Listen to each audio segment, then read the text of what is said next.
Hi guys! Hi guys! Happy Friday!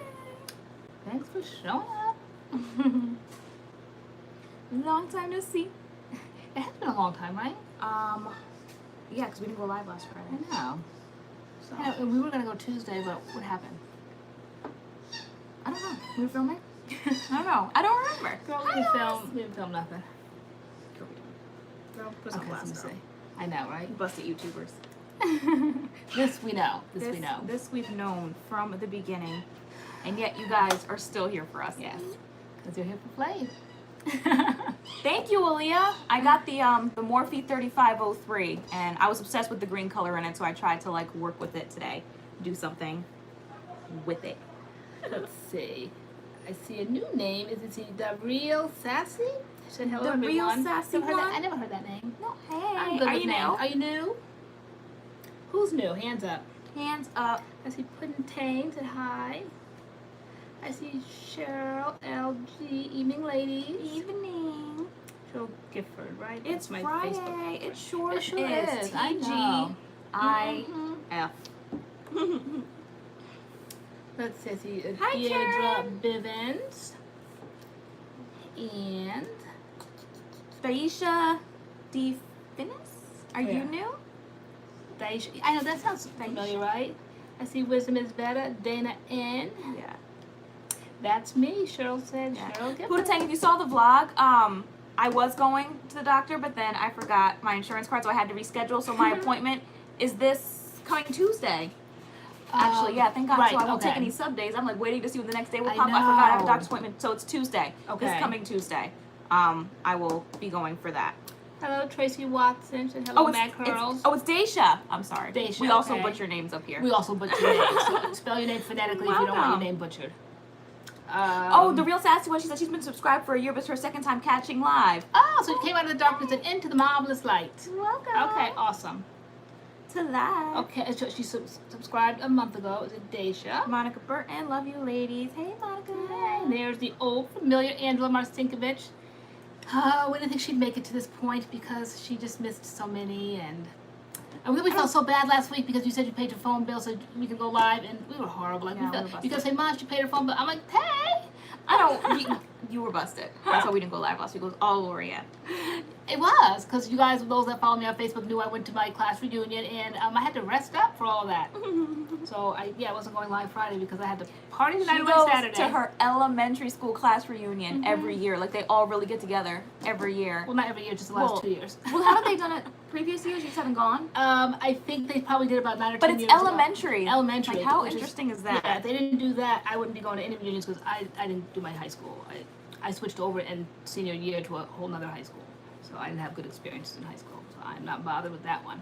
Kendall, Riley says, hello, I watch your videos when I'm doing cardio and washing my hair. Such good distraction from the pain. I know. And I'm sure a time killer because Really? we are I like, we have tried long videos. to get into talk videos. Like, I love crime channels, but I can't watch those when I'm working. I definitely need to work out to music. I tried when Game of Thrones was running. I think I did Okay. it twice. I was like on the treadmill and I watched Game of Thrones like twice. But for me, like my favorite shows and stuff are more like when I want to relax, not when I'm like working out. I So. can't do that. No, I have to have the music, and the faster the music, the faster I go. It's just like I keep up pace with that. But talk, I can't do. I'm just too distracted. Gail, friend, you are OG MADCURLS fan.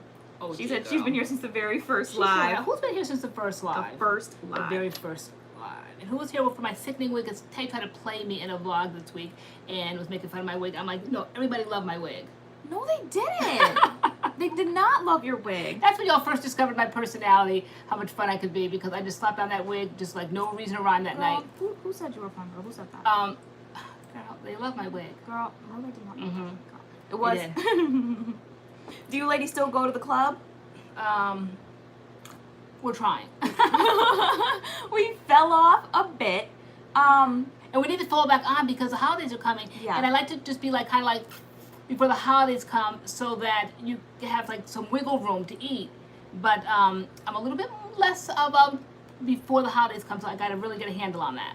really got to get a handle on that. Me too. Music makes a good workout. Yes, it does. You know what I love working out to sometimes is gospel music. Like, the workout hits different when like you listen to gospel music, especially when you get a good shouting song and you need to take a lap and you're running. Like, I love Mississippi Mass. Who likes Mississippi Mass? I love listening to gospel music when I'm working out. It's just like such a different experience. Yes, Alicia Shabazz. I'm so ready for holiday food. I see Chelsea Bennett. Let me see who else. Karen Spearman. I saw.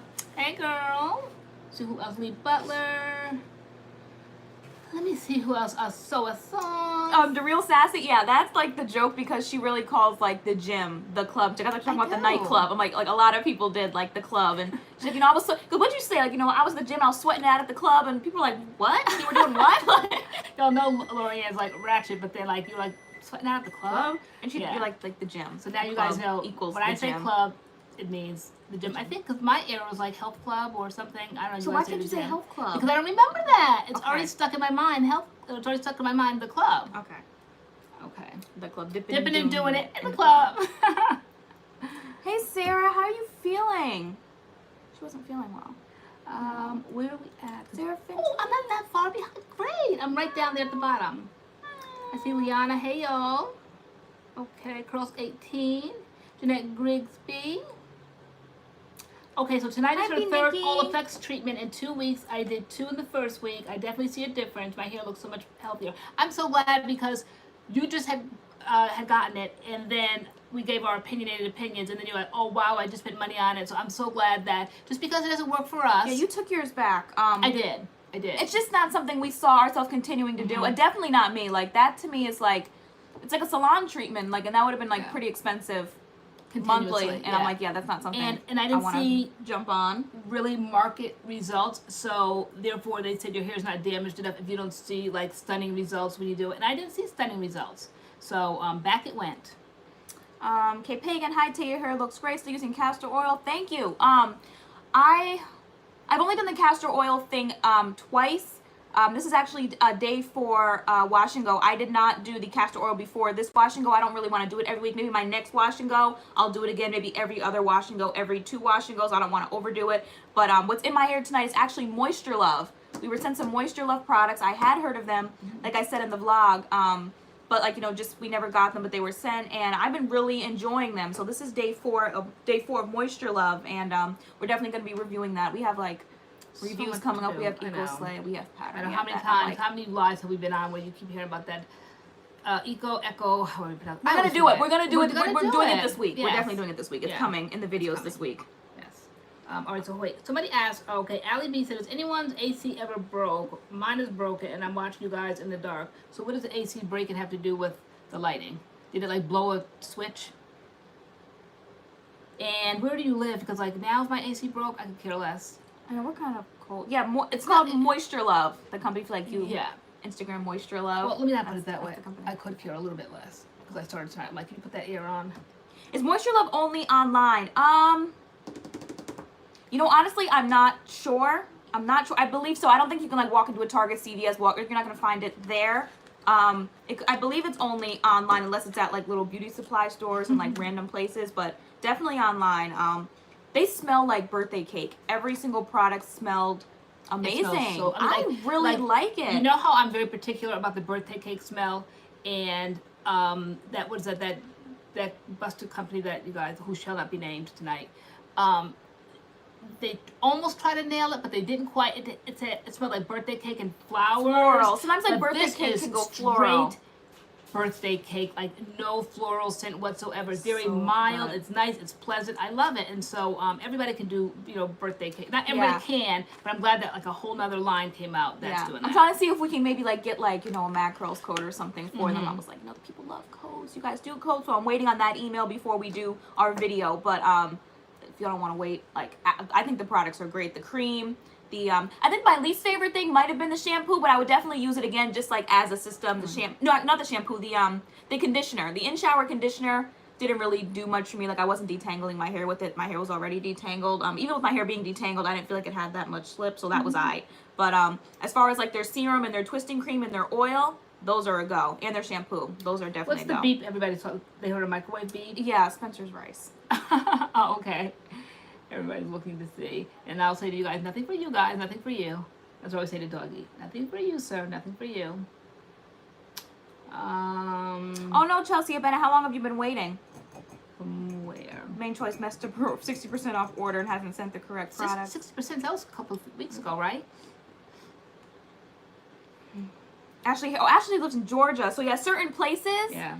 Yeah, It's so not just like because it's cold, I cold. was cold today. My feet, yesterday I subbed and I had boots on and I was like roasting. And today I wore like slip-ons and my ankles were so Wait, what cold. slip-ons did you wear? My little The long shoes? Guys, you know like Steve Madden, like little like black like loafers. I saw someone ask me how's teaching going. Definitely follow me on Instagram at It's TaylorAnne. Like I'll be doing like Insta stories and stuff as I'm teaching, so like you'll kind of get the updates there, or on Twitter. I talk about it on Twitter. But it's going great. But I had little like black loafers, and you call them like one of my old lady shoes. I think they're stylish. No one said that. I said I was giving you all of the insults that you could possibly get with high school mentality. They're cute and they're stylish. And there was actually a high school girl that yesterday when I was wearing my boots, she had on a pair. So like they're cute and stylish. Like she had like little black jeans and like little slip-on, little loafer black. And then there's slip-ons. Those are cute, and they're Steve Madden. They're very cute. I like them. Yeah, they're very cute. Are they Steve Madden? They are Steve Madden. With all that gold buckle and everything? Yeah, those are Steve Madden. Girl, they're Steve Madden. Really? They were in a Steve Madden box. Okay, they look a little not that makes. Like, but yeah, when I take them off, the label and the shoe says Steve Madden. You think I Really? can't have Steve Madden? I can't have nice things? Girl,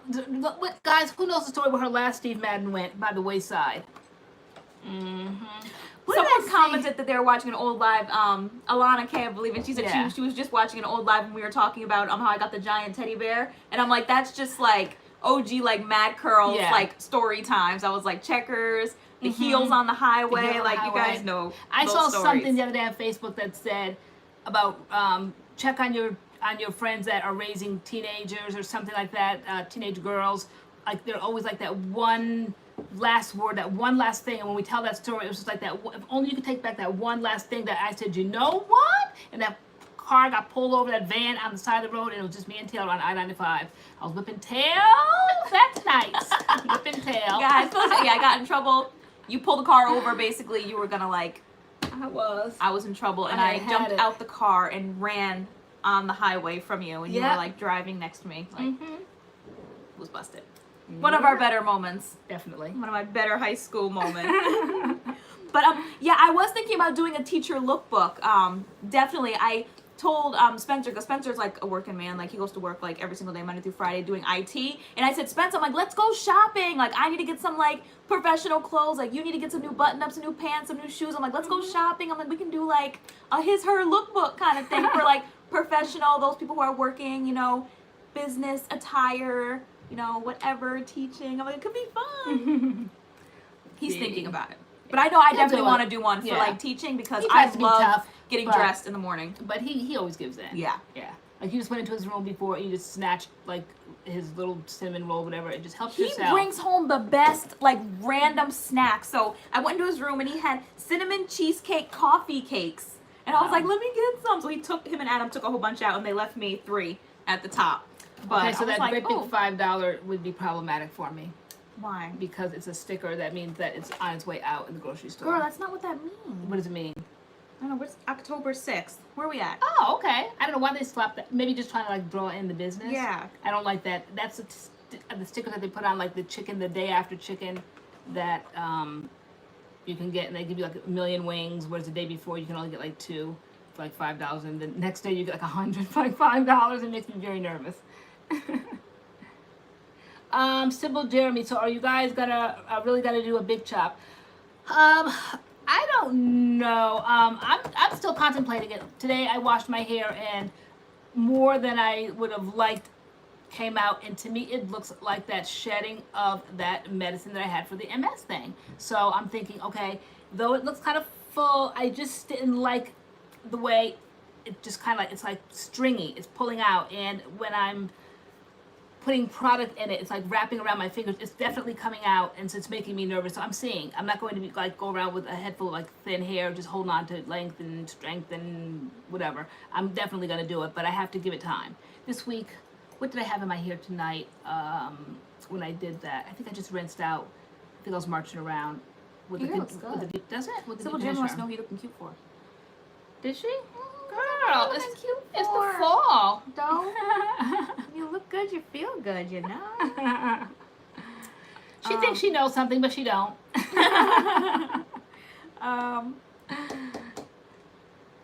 Do you think you might need a trim or protein trim to help stop the shedding? You know, honestly, people have been talking recently about their shedding being from lack of like vitamin B12 or something like that. There are so many reasons why someone's hair could be shedding. Like, it's just like a narrowing down process. Like, you know, I've done protein treatments. I've done tea rinses, you know, haircuts. Like, I mean, now that's why I said I'm going to go get blood work to see if it's anything internal. If it's not, then... Yeah. I'm like the protein girl over here, so I'm always putting protein in my hair. Mine is definitely not a protein issue. I'm not protein sensitive. I could do protein daily, so it's definitely like that. I'm not over proteining my hair. I just put a decent amount in my hair monthly, you know, so I don't think that's the issue. We do think for all those that are new on the channel and haven't like followed us, we did do highlights. That's how we get like kind of like the ombre look. Bottom line, I feel like that's like top of the list. I do. Like, I mean, our stylist has been highlighting our hair for years, but like, I don't know, something about like this last highlight job, like, I mean, it just kind of sent my hair into a tailspin. Like, you know, it's almost like we were just saying, if you could just take back that last word you say to your parents before you get in trouble, if we could just Good like, Jeremy, I hear you. But for me, I got the haircut. And then my highlights were going out, so my highlights were like here, I had the bangs, and it was just looking crazy, and I had to bring the highlights back up, and it was just, basically just this past year has just been busted hair days, year, maybe 2020 will be better, you know, no more highlights for now, period, like, even though I said that last time that I went and got my hair highlighted. Go back and no more haircuts. Yeah, no, well, I can't promise You that. can't promise that, Yeah, you like short hair. Yeah, definitely. Sometimes we'll go back and revisit our videos, and I saw a video where I was really hyping up that Jane Carter, that mousse, that regrowth mousse or something. I used to rave about that at one point, so I'm thinking about doing that maybe, because maybe that made a difference. I really raved about it at that point. So I'm thinking, okay, maybe try that again. It was a nightly thing, and because every day I was washing my hair. That was during the time I was doing wash and goes every single day. So I wouldn't do them every single day, but I definitely think I might do that. I don't know. It's not cheap, you know, even when I get it on Amazon, and I hope it's authentic. I think sometimes I can get like 2 bottles maybe for $39. Like, I wouldn't buy, like, one you can get, like, I think for $29. It's like that special line that Jane Carter made. I'm not paying $29 for 1 bottle because that mousse goes by so quick. I could probably go through that in a week, so I'm not doing that. But if I can find it on Amazon, 2 bottles for perhaps $39. And maybe stretch it or something. I don't know. I'm thinking about that. Yeah, so I said last week, like, I was thinking about doing a big chop. Like, I was just in my extreme, like, dramatic mode last week. The big chop will be just, like, my very last resort once I've ruled everything out. I'm not done ruling stuff out yet. So, I know before, like, the past couple weeks, I've been doing, like, 6-day wash and goes. I'm going to stop that because the last time I did it, my hair was very matted. Because I guess, like, of like the shedding and whatever, like it was just a lot of mats in my hair. So this is day 4. I kind of wanted to wash my hair today, but I took a teaching job, so like it just didn't happen.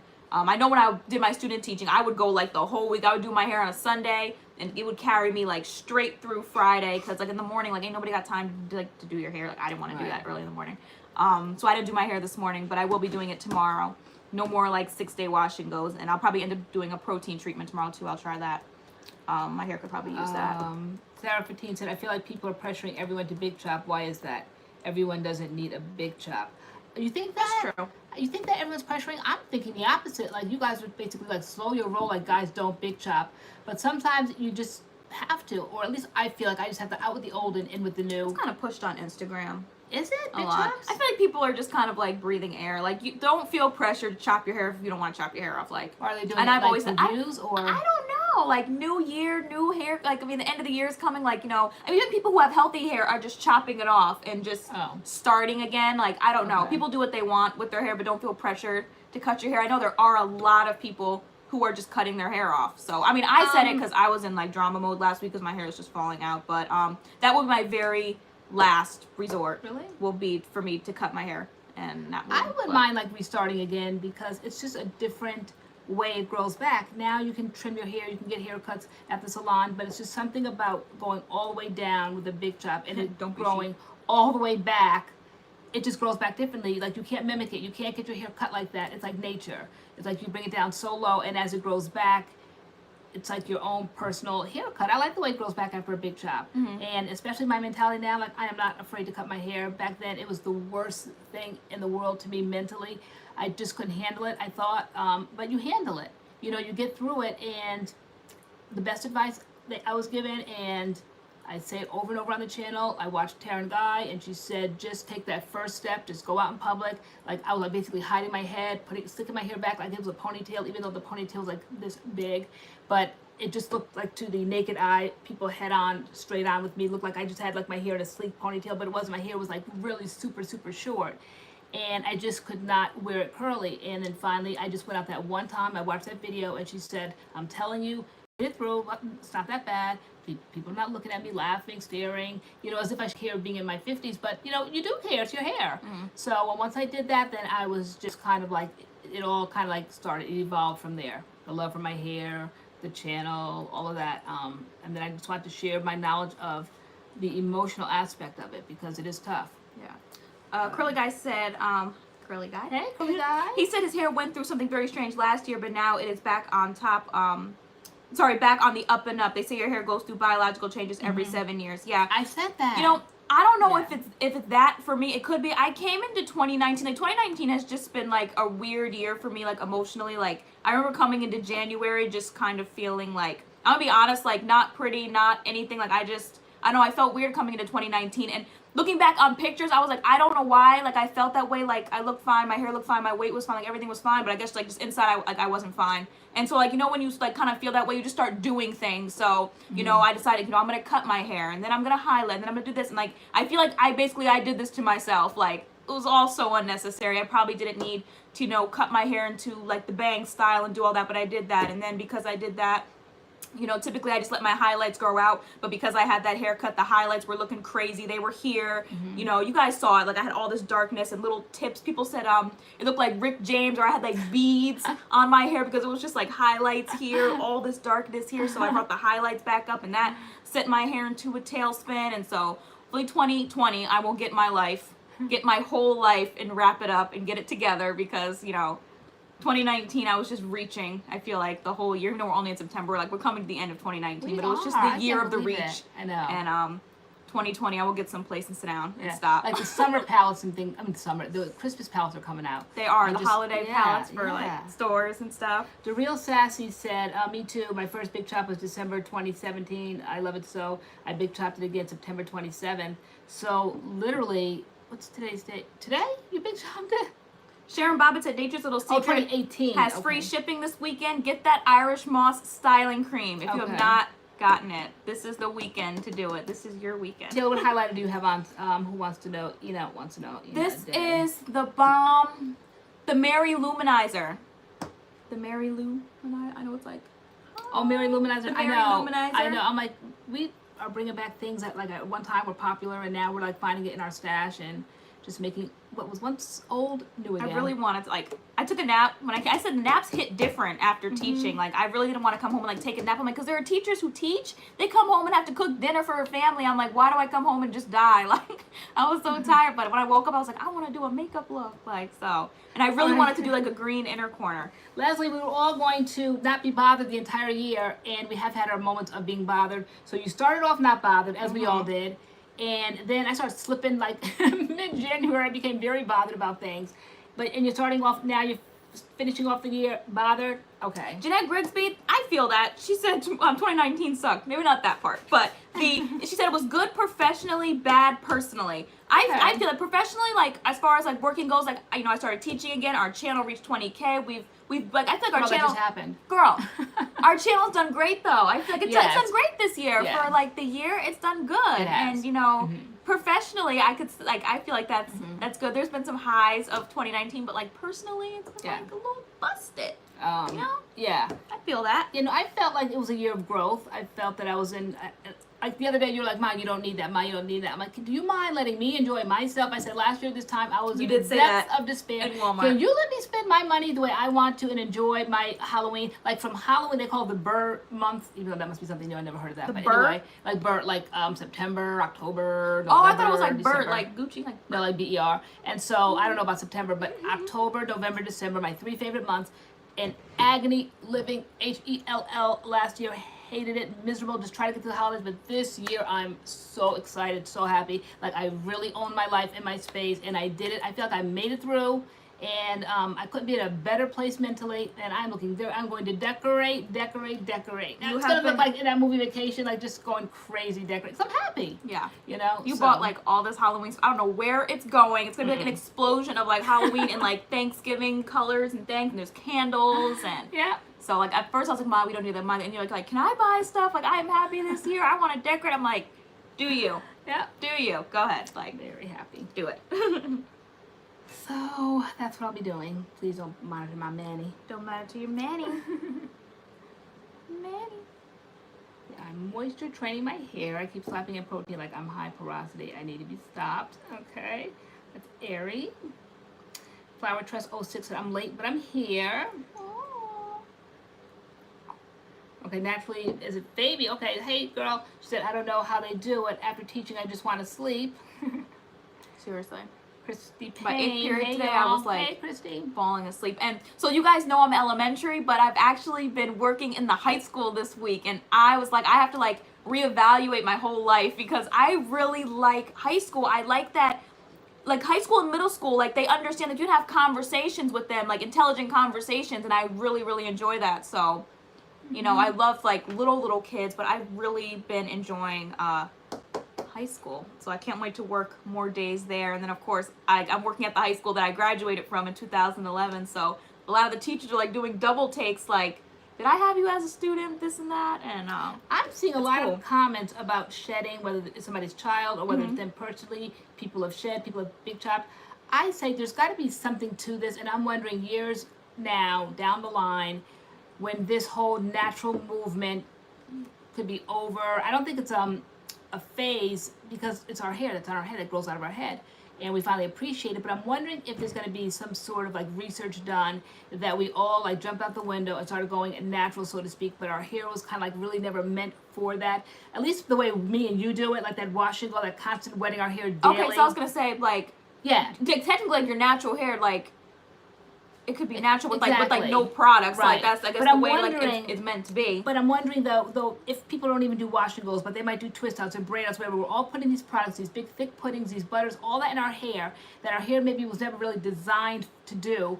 And I'm wondering if down the line in textbooks somewhere they'll say like all the women, you know, ethnic women went out and kind of like did this movement of this natural hair, and it was soon found out that, you know, there was a lot of shedding. Like it may not have been the healthiest thing. Maybe the way we're doing it, the hair that grows out of our head is our hair. Our other alternative was perms and relaxers, and that wasn't healthy because that was like chemicals and stuff. So what would our other alternative be? I mean, I know not everybody did that. Some people did like a lot of heat. So some people's hair is like heat trained or whatever, then they went natural. Like I don't think there were conversations like that. People just relaxed their hair, and you would either see it in church dyed and fried, or down the street, or in the grocery store you'd see black women with dyed and fried hair, okay? I don't think it was a conversation. It's just what we did. But I think now with this movement of sorts and these groups and people talking about their hair and this obsession with hair and products and all that, there's a conversation. I mean, we built a whole channel around natural hair. Right. Nobody built a channel as far as we knew. And if there are some now, well, because they're talking about straight hair, they want to have their little niche on YouTube, and so good for them. But I'm saying, when I was heavy into relaxing, there were no groups that discussed it. There was no channels. There was nothing. And now we just are all doing this, brand, sponsorships, all of this about this hair thing, and we're putting all these butters and puddings and creams and all of that in our hair, and I'm wondering if there's something to that, because I'm seeing all of this shedding and shedding. Well, do you think the alternative would be just let our hair go natural and like no products? Because I don't think going back in the opposite direction, like relaxers and stuff. No, what I'm we not had, relaxers. Yeah, what we had been doing, like I'm sure that would have caught up to everybody eventually. I'm sure it did, but I'm sure it wasn't discussed. But now that people are natural and they need stuff to tame their natural hair, are you saying like all these different ingredients and products and this and like our hair might not have been meant for all of that? Yeah, and this constant switching and swatching. Like I would get myself some Ultra Sheen and call it a day back in the day when I straightened my hair. But now we're going from brand to brand to brand to line to line to line. Gels and mousses, whatever, foams. And we're just jumping from product to product, just trying to find that next product. Right. And I think who thinks that there's something to that? I swear, I say it, and I think about it often, because our hair does shed. Do you think it's something in the air? like we're all inhaling or something, like, or like I don't know, like we're just like throwing ideas out there. But I mean, I even saw a post today Sarah Chismos, is it like less is more? I do. I saw a post today from Hi Felicia. She was talking about shedding. There's a lot of people on Instagram talking about hair shedding right now. Like, is there something we're all like breathing in, or like it could be the time of year. What's going on? That's our, like, we always do that last resort. You know, it's the time of year. It's the diet. I mean, it's a lot of things, but still these things exist at times of year. Seasons change. Diets change. When our hair was relaxed. I'm not saying relax is healthy. I'm just saying that it was just never talked about. It was never a conversation. No, I've seen lots of people back in the day, and I kind of would chuckle at it. People, like, my hair would be down my back, and I would meet girls that said, my hair used to be like that, but I went down south, and my grandmother straightened it, or my grandmother relaxed it, and I lost all my hair. So that's when that topic would come up about losing hair. But if you didn't, like, have a grandmother that you went down south and she relaxed your hair, it never was talked about. And so I'm sure people lost their hair when it was relaxed, but it was never talked about as much as it is now. Yeah. And so, I mean, maybe that's just the L we all have to take, because I mean, overall, like, I like the natural hair movement. I like that women are comfortable wearing their natural hair, their curly hair, because being back at the high school, like, that I went to high school at, like, when I was in high school, all us curly girls, we all wanted straight hair. We all used to listen to the girls who would flat iron their hair and get ironed and lay on ironing boards. Like, we all wanted to do that. My friend, she had, like, the most beautiful, like, silk press, like, all the time. Her hair just always looked beautiful, but she had beautiful curly hair. And me and her were always just straightening our hair out. But the past 2 days that I've been at the high school, I've seen so many natural girls, and the girls that are natural come up to me like, oh my gosh, I love your hair, I love your hair. And like, that was just, people weren't loving curly hair 10 years ago when I was in high school. So I love that people like to wear, like, you know, their natural hair. But I do hear what you're saying with all the switching and swatching of products and different things. Like, I think that's the foundation. I think that's the underlying message here. Not so much that I'm relaying, because I don't care what people buy, what they put in their hair. Right. I'm just saying that because it's such a movement and everybody just wants the next curl, even though I was watching Taryn God, I swear, guys, I'm gonna dread. I think I'm gonna. You said that. You came out and you said that, like, it was like 3 o'clock. Like, I'm gonna. There's nothing more I can do. I'm gonna dread. I'm like, okay, just make sure you know what you're doing. I'm like, because once you start that, I'm like, you will have to seriously, like, chop your hair off like you've never chopped it off before. Like, because you big chop, but you've never had to go like super short. I'm like, that starts at your roots. I'm like, you will have to, like, just shave it off. And I commend her for it, because when I big chopped in 2016. I think the month before, she just started dreading, and now it's been 3 years later, and she did a video the other day, and she showed, and her hair's, you know, got length now. It's nice. I mean, they're her dreads. Everybody's dread look is going to be different. I have to mentally prepare myself and see if I want to live through that, because it's going to be, I remember her with all of that frizz, because her hair maybe is like a 3C, mine's 3B, so it's definitely going to frizz. And I'm going to have to be prepared to go out in public with my hair really looking like it's not done, you know, but eventually 2 or 3 years later, I'll have my sickening dreads. You'll have like a long, awkward phase, but then it'll come out, and then you'll be good from there. I was prepared for the big chop and the awkward phase, but dreading is a whole nother ball game, and will I be prepared mentally? I always said if I did it, I would do it when I was older, and like, you are older, like in your 50s, like, like, that's why I said if you want to do it, like, I think I could pull it just off. There's no turning back once you do it, unless you, like, literally want to shave your head. Like, once you get started, like, that's that. What did I see? Jasmine said when I got my first relaxer in 9th grade, you couldn't tell me anything. That was me. Because I think my cousin got it, and I was like, she got it, like, I want one. And then I got mine, I believe, in 9th grade. And I used to love, like, relaxer day when it was time to refresh it, because my edges were, like, just slicked. But I never straightened my hair, because, like, even though I had a relaxer, it never, like, straightening my hair, it never got as, I used to say, as, like, bone straight as, like, the white girls. Like, it never just laid flat. It always just poofed up. So I would, Chelsea Bennett said, can you give my son, hold on, girl, I'm going to come back to you. My son Ethan a shout out. He's watching with us. Hi, Ethan. Hey. I see he's a big boy going to school. But yeah, I used to wear my hair crunchy. Like, just, I would gel it, but my edges would just be like super slick. And no one has mentioned me as far as, like, my YouTube channel. I haven't made that be known. There was actually a girl in one of the classes I was in today. She was a senior, and she was like, you know, I have a YouTube channel. She was talking about her YouTube channel. She's like, I have 173 subscribers and a video with 10K views. She was, like, talking all about YouTube, but I haven't shared that I have a channel, because, like, I don't know if you can, like, do that. I don't think, like, the district knows. Like, I don't know if you can do that. I'm like, even though we keep it clean on this channel, all we do is talk about, you know, hair. We don't cuss. We don't talk about inappropriate things. Like, so, you know, if they ever found this, like, yeah, I'm a YouTuber, you know, hey. you know, I talk about natural hair and life and things, and so Yes. I even do it with my mom. Like, SCP, she did freeform. I think she started and she caught it 2 weeks into it. I think if it's not freeform, whatever it is, like the faux dreads or something. And then she quickly took those out within 2 weeks because her hair was already starting to dread and she wanted to do it right. So she took them out. So I don't even know, like I have to research it more. I don't know how it gets started, whether I just start with twist outs. However I start it, however I make the part, whatever, it's going to start like from that point on.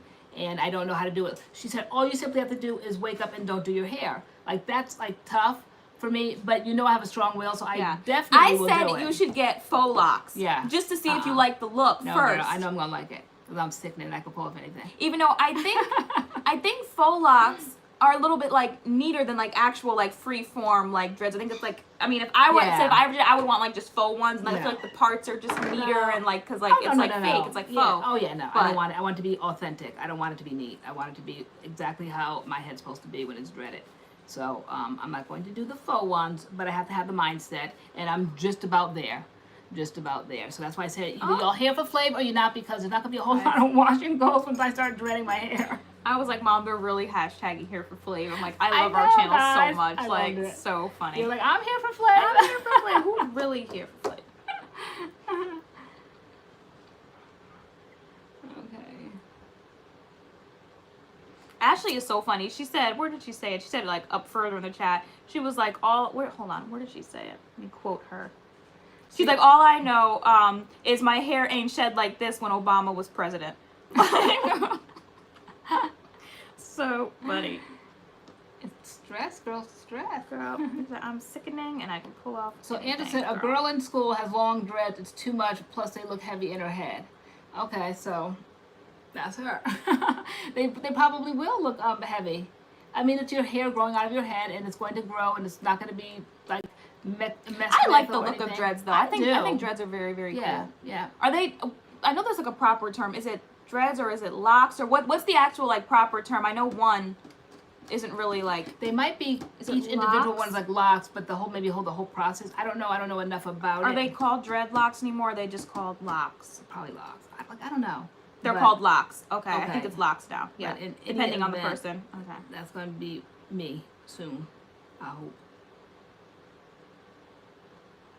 Let me see. I always said I would lock my hair when I turned 40. God willing. I love locks so much. Yes, and I said it would take like I think I could pull it off. I said when I'm older, when you're seriously not bothered, you don't care what people think. Like who's coming for me at 52? I could care less. Do locks like have sense? Like because like you can't really like get in there and like wash them. Taryn Guy said that people think that she said people have so many opinions. They think that you're dirty and your hair's not clean and all that. No, I mean, you wash your hair. I mean, put shampoo on it. It's just not like probably high maintenance, but I don't know. I know it's just not probably as easy as I think. Like I'm just going to wake up and my hair is just going to be every which way. I'm sure there's some sort of direction that you have to kind of lead and guide it into. I know she used to kind of like separate them initially early on, or else they just will be one great big matted mess. So I know, and especially because my hair is so curly and it has a tendency to frizz, I know I'm going to have to guide and lead the direction. Yeah, because you were like, I'll just stop washing my hair. I'm like, your whole head is going to be one great big mat. I'm like, you have to like part it somehow, like get it going, like as far as like some sort of part or something. No, I'm gonna research it and find out exactly how it's done, but that's what I think that's the next direction I'm going into. The real sassy. Honestly, that is my opinion on it. I'd never date a guy with dreads. Honestly, I would. I think dreads on a man are so popular. Yes. Depending on how they wear them. Like, I think that's kind of hot. Punk girl doesn't smell unless you're dirty. EK said, but what happens when you don't want dreads anymore? I have such a strong will and I'm determined and I already know what I'm getting myself into. And again, I'm not fickle. I'm not a teenager. You know, I'm not a young adult. I'm 52. So once I make up my mind to do something, I'm going to see it through. So, you know, I don't give up on things. I make it through like the hard part of it. So hi, Amanda Marie. I just would have to deal with it. I don't think there would be a time that I wouldn't want it. I would just know what I'm getting myself into, mentally and emotionally. You can unlock them. How? Aren't they like, just like, tangled? I would think that, yeah. Okay, you have to use a certain technique at first, probably so you don't frizz them all the more.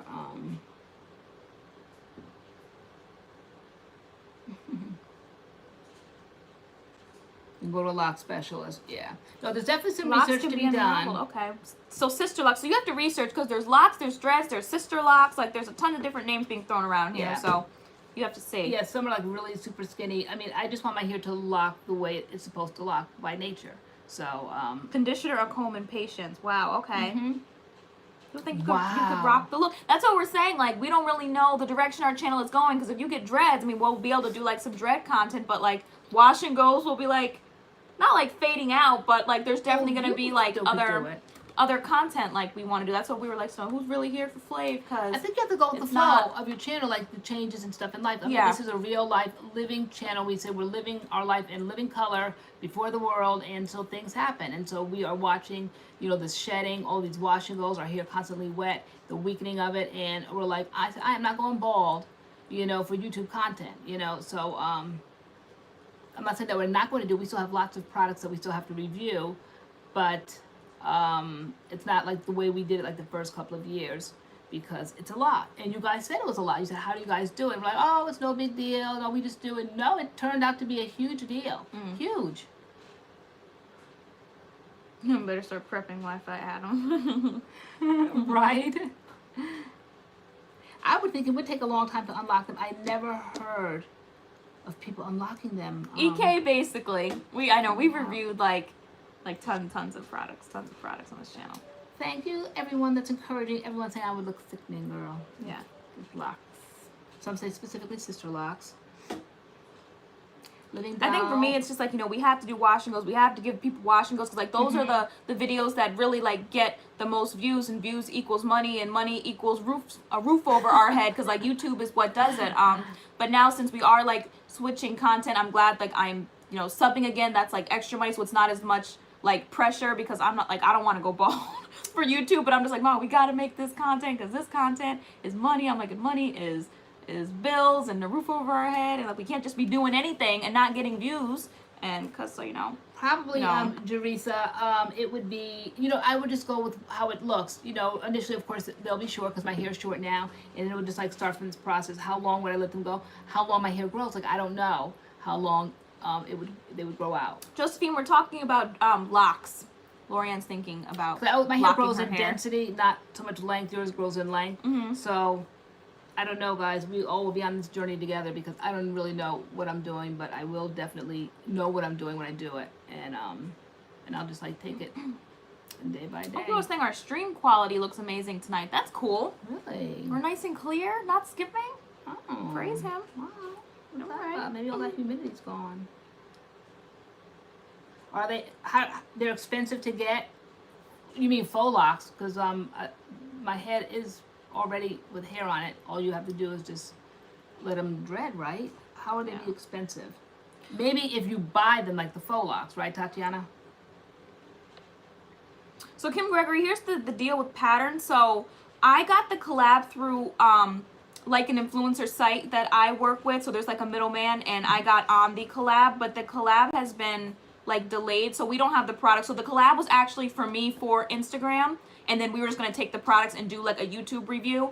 But the collab has been delayed, so I don't know when the products were showing up. I was actually in Ulta yesterday and I saw them. I was just like, I'm just not pressed. Like I'm not pressed. I'm like, when they come, they come. We'll do the review. I mean, there's tons of other reviews out there. I watched Hazel Goddess's review. I watched Bianca Renee's review on the product. She got really down into like the ingredients of it all. Like there are other good reviews out there. Our review is coming whenever they decide to send these products. The deadline for the post for Instagram, whatever I was supposed to do, was October 6th. That got pushed. So whenever they come, but I'm not going out to get them because they are coming, and yeah.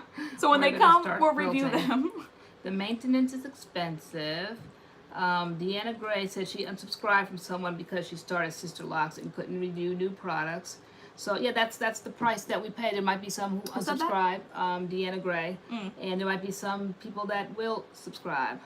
So yeah, but you know, you can't live your life. I told my son Spencer years ago when we were going to have to move, and he was crying because his friends, he wasn't going to see his friends, and he was 8 years old. I'm like, Spencer, you do not live your life for other people. You live your life for yourself, honey. I said I could like stay here. I said, okay, forget it. Spencer's going to miss his friend, only 8 years old.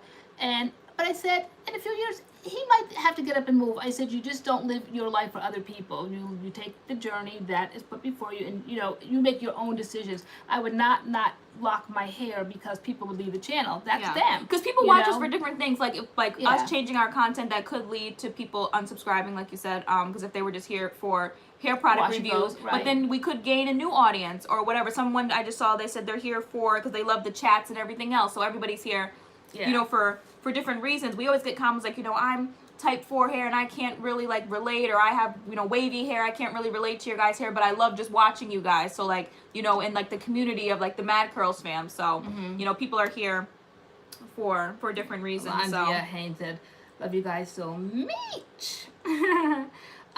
So no locks as a whole are very expensive, faux or not. They can run you about $1,000 and upwards. And as I always say, price is relative, because what could be $1,000 expensive to one person might not be anything to another. Like $1,000 to me, that sounds pretty cheap compared to what we've paid in products. Facts. So $1,000, that's not scaring me at all. If anything, I'm like, okay, then bring it on, because we have spent thousands on products. So I don't see where there's, and it's not like you're going to go into a store and drop it right then and there. Edwards, we appreciate you. She said I would be here even if you both were bald. Yeah, that's the kind of energy we need. Yeah, change is good. Veronica Glover said it's true. Thank you, Rara. Yeah, my hair ebbs and flows. So I used I said in the beginning of the live some Moisture Love products, and I really enjoyed that this week. So it's been a good hair week. Yeah, tonight I have in Carol's daughter the, what is that called? Cocoa cream? Cocoa cream. Yep, just that. One and done. I just put that in. Because for 2 days I have been doing, everybody hold on to your seats right now. I've had the Diva Curl deep conditioner, that moisture, what is that? Moisture, which one is that one? Actually, I was using it as like a styler. I'll say moisture overload. It's not moisture overload. Melt into moisture. Yeah. So I've had that in my hair like all week, and then tonight I just kind of like rinsed it out. And I wanted to put in Weed Ad, that curl quencher line, but time was ticking. I had the whole day to do it, but at around 5 o'clock I started thinking. Veronica, that's a great question. She said, why doesn't anyone talk about Carol's daughter? I feel like people talk about the brands that really promote. Like, people talk about CURLMIX because CURLMIX is constantly doing something. Main Choice is constantly doing something. Like, I feel like it's all in the online kind of promotion. Does Carol's daughter, like, really promote or, like, talk? Like, no one really talks about Jane Carter because they don't really do anything. Like, the ones I feel like that are really, like, out there posting, Insta story, like, doing things, interacting with the people are the companies that people are talking about, or products people are talking about. Yeah, you really don't hear about Carol's daughter. They haven't done anything new. They're not doing anything I think exciting. they're always doing something new. Carol's daughter? Yeah, Jane Carter is not, but I think Carol's daughter, every time I turn around, I go into Target, and there's a new line. I think there's a new one, like green something. That came out before even the cocoa cream line, I believe. Did it? Okay, yeah. There's always something They there. haven't done anything new in a while. I think they're just old school. I think there's been a lot of like behind the scenes management things. Turnover, like Lisa, what's her name? Price, yeah. Some lines are just OG, so we don't really have to talk about them because they're just around. Right. Jane Carter's just around. Shea Moisture is just around. Yeah. Carol's daughter is just around. Right. You know, some lines are just around, so we don't really talk about them because they're OG, like you said. Right. So. And it's like they put their products out. They know they're going to sell. It's almost like I watch YouTube channels and they don't have to put out content anymore. When they're brand new, they're constantly putting out content, and then once they start getting that check, they literally don't have to put out content anymore. You know, like big beauty gurus and stuff, the money is still once they have like a few million subscribers, if they could do like a video once every like 3 weeks or once a month. You're on the map, we see like activity even with our own videos, that once you're on the map, people find your channel and then they go through that, and then and then you get that revenue at the end of the month because people are watching your videos. So I think that when you're huge, and that's just from us, a small channel, I think when people are huge, they literally don't have to. So I think Jane Carter and Carol's daughter, they've been around 4 gazillion years. They really don't have to promote because their name speaks for themselves. Right. So, very true. Yeah. Yeah. Some of these other companies are like still trying to make a name for themselves. So like you'll see like tons of promotion and stuff, but others are just like, you know, I've been in the game for like 10, 20 years, like, so I'm cool. So. Yeah, I like the papaya castor line. Again, like, you know, we we try so many different products and we switch and swatch. So like there's no product that I'm really just stuck on except these past couple of weeks. The Nature's Little Secret Irish Moss Styling Cream, the Eden BodyWorks Coconut Shea Curling Cream, and now the Moisture Love is going to be thrown into the rotation. But other than that, that's basically all I'm using. But if I were to pick up the Papaya Castor today or tomorrow and do a wash and go, it would be a great wash and go. Whenever I use it, I get a great wash and go. I love those products. Those are great. Ari said she's loyal because, girl, you know that's all she ever wanted. All she ever wanted was loyalty. Okay, you see Jeanette Grigsby said she's here for us. Where did I see that comment at? Oh, Hi, Cynthia. She says she's not new. Life. Love you so much. Okay. Thanks for watching us. Life. Right, she said the not today will always be a staple for me. Jasmine said, what is that, Kinky Curly?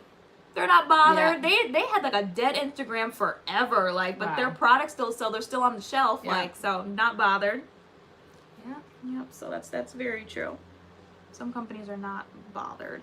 Yeah, I think it's like channels like ours that make their business out of doing those products. But normally, if you are just a normal everyday person that don't review products, you get a line and you're happy with it. I mean, when we didn't have this channel, I was just stuck on at the time that Moroccan oil, and I did that period for like 2 or 3 years. Yeah. That's what I did every single day. I knew what I was going to do in my hair. Now it's just like, what shall I do in my hair today? Right. You know, today I was just like, what should I do for tonight?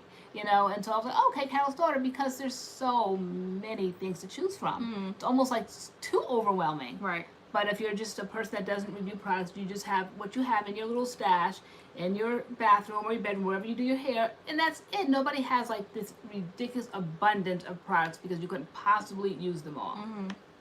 Just lean your head over. Let's see, right here. Okay. He might be on his bed. Mm-hmm. Okay.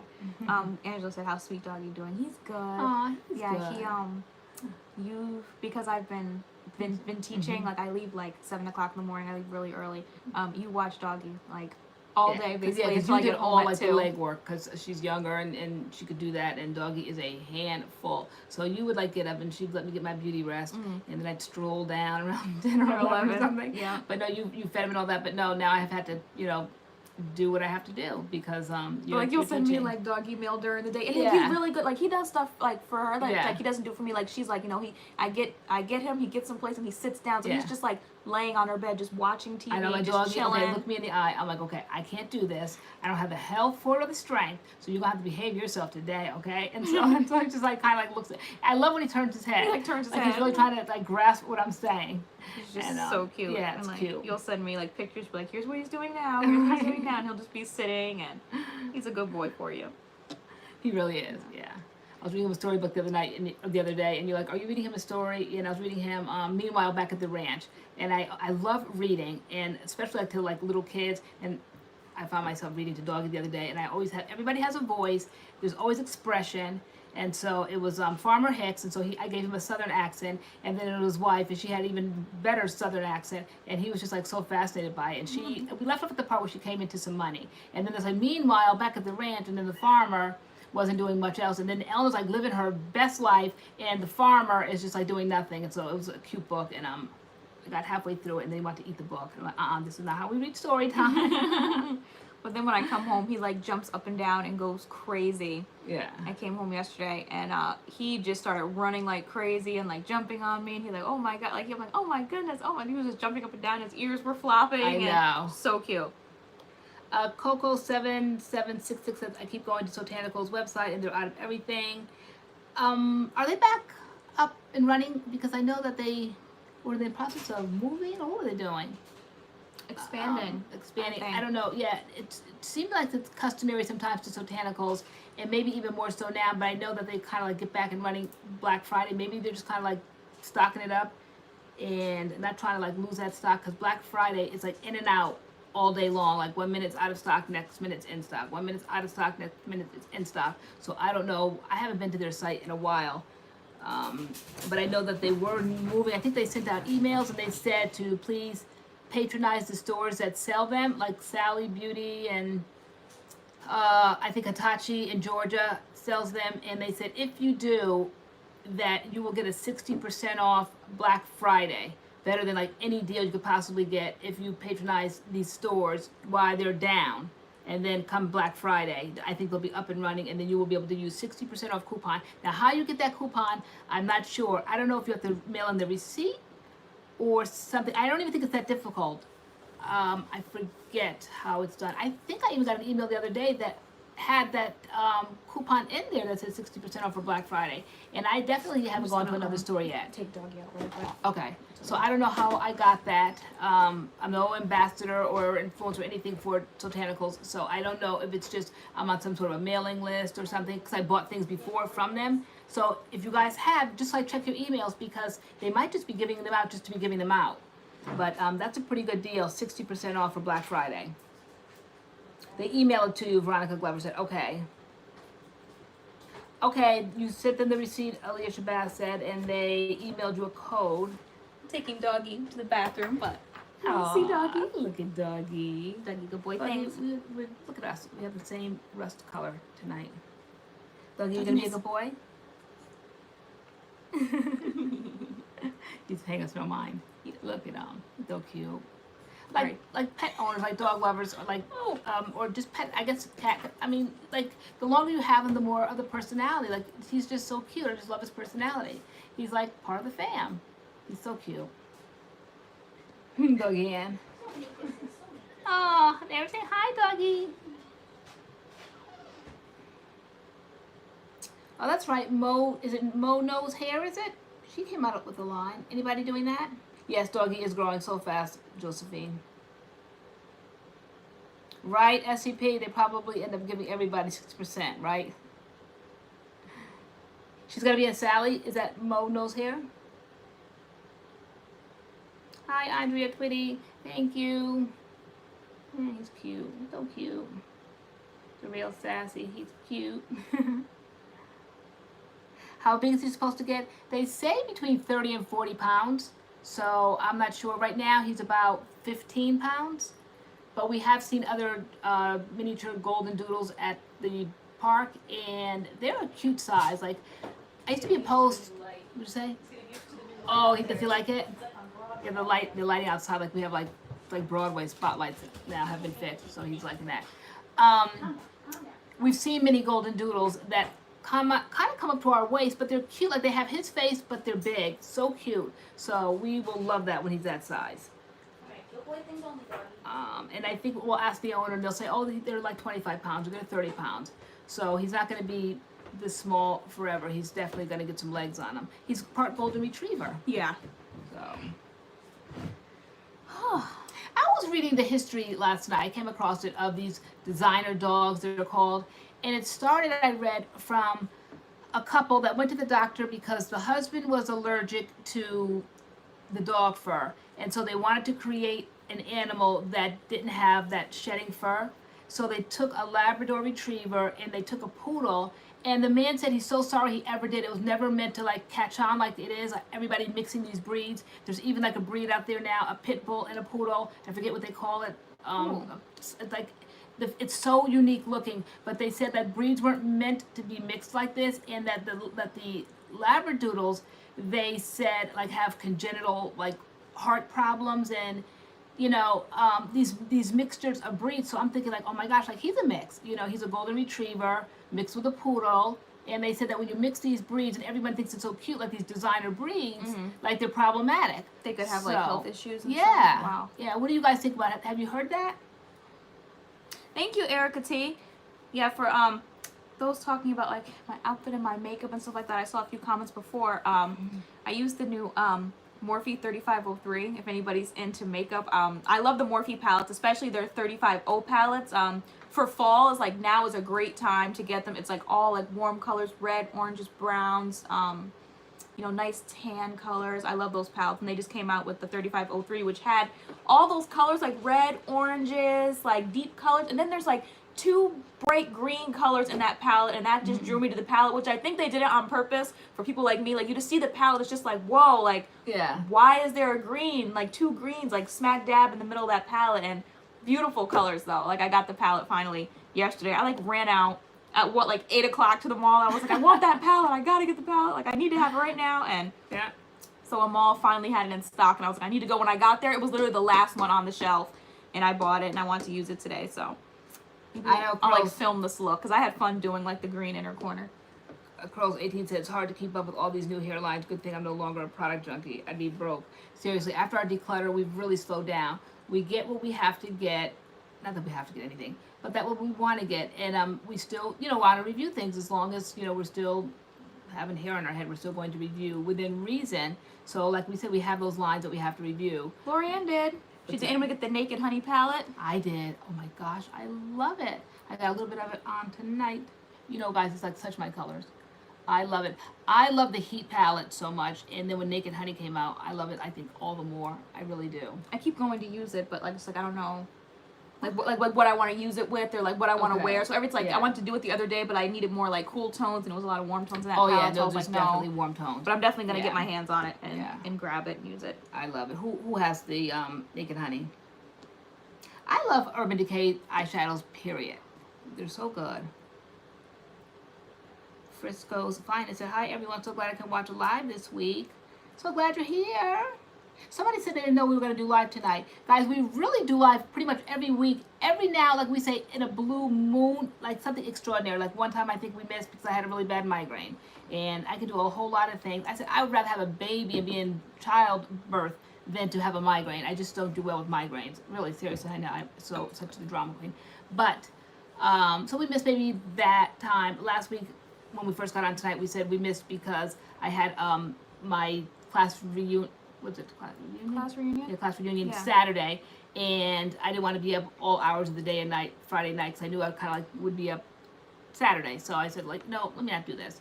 But no, we're here every Friday, basically 8-ish. We say. I know Angela always says be on time. Not bothered, but we try to be. Yeah, Veronica Glover said I collect makeup to another obsession.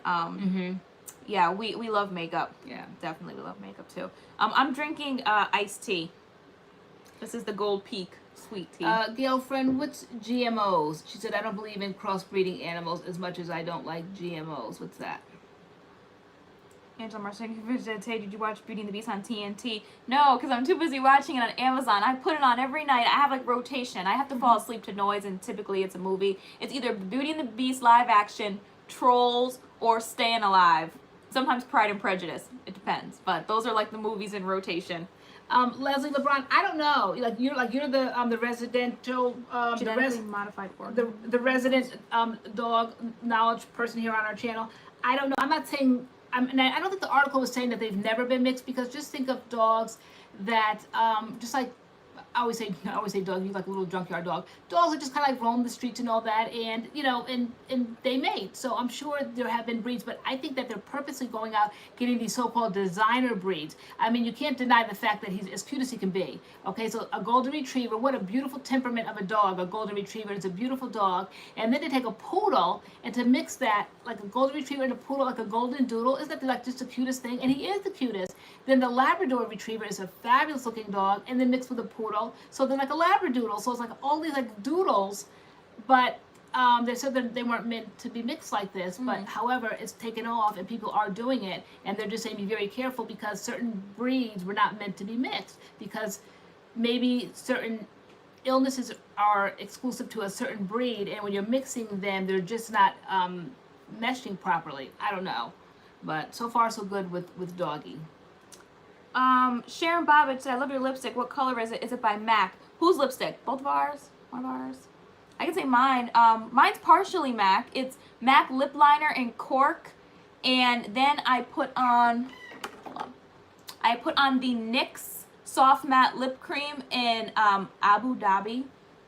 And then I kind of wanted to make it just like a little bit pinker, so I added MAC Velvet Teddy on top. I know it's annoying when you ask someone their lip color and they have like 5 different things they put on their lips to get one color. But sometimes you have to like mix it up like a little bit. So I know. I don't think I've ever worn a lipstick that I have not mixed up. And you guys, you all know what I start with, MAC Stone. Even though, not always, like tonight I think I did MAC Hodgepodge, might be, or MAC Barbecue. Some of these names that I see now, again, found in the declutter. I'm like, oh, I remember this, and they don't make them anymore, so I remember the pencils. But I love MAC lip liners, but it's always like that very muddy, cool tone.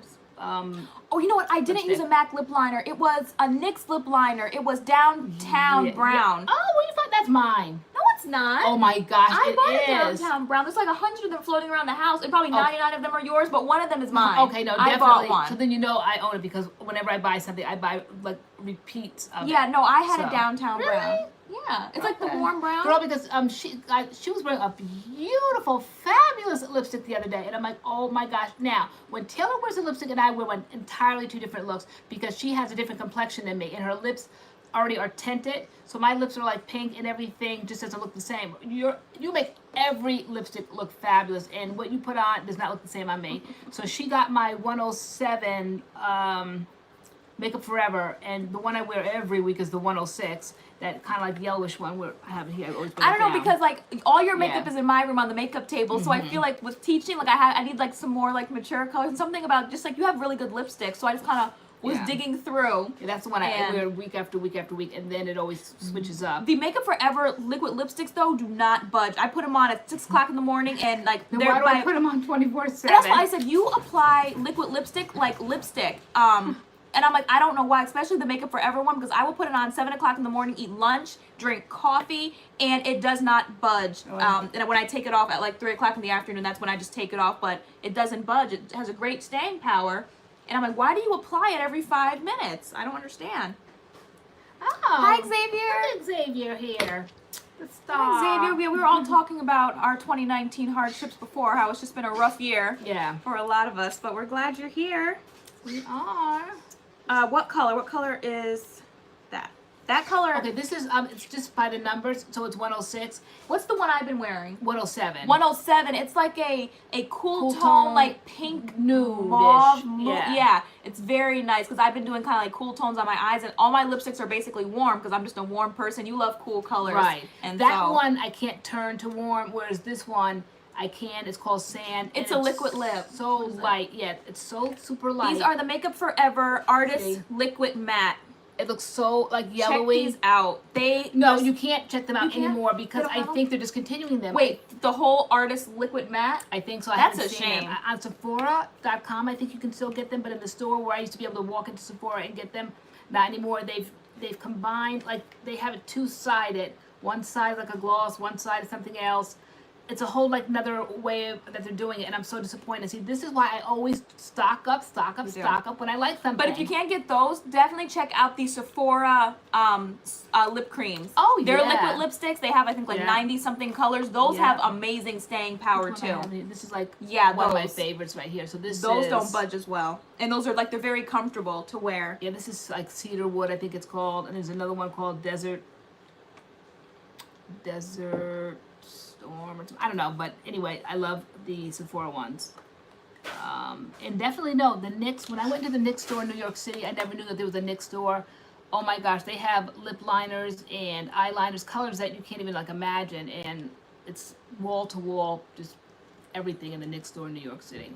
Just anything NYX you ever want is there. That's what I said. So we need to go to New York before. I think they're doing like something with lights. What did I see today? Like some places do like a where there's like you drive or like you walk and it's just like lights everywhere. What's that called? You guys know what I'm talking about? Like a city of lights or a something. It's just like certain places do it. Like I know like Texas does it. But it's just like at the holiday season. Yeah, around the holidays. It's just like this place you can go where it's just lights everywhere. Just lights on houses and lights on buildings, and it's just like you like walk through it and it's like there's just lights everywhere. I think New York said. I read New York City's doing it. This year. Jasmine Alexandra, the NYX eyebrow definer is amazing. It is. Parade of Lights? Festival of Lights? Festival of Lights? Something like that. One of those. In New York? I like when they do the lighting of the Christmas tree. I didn't know there was another special. Plant-based foodie. Yeah, the Sephora liquid lipstick. Amazing staying power. Yeah. Amazing. Love For them you, so much. nothing stays with me. They probably do. You just, I don't know what's wrong with you. Love you so much. I know. You just love applying lipstick. And I'm like, Trail of Lights. Maybe that's it. Yeah. Oh, okay. Something with lights. But, yeah. I thought that was cool. So Diamonds and Lip Gloss. I just left Salads and checked out the Mo Knows Hair. Smells like men's cologne. Very strong scent. Products are thick, but packaging is small. And buy one, get one sale. Okay. Okay.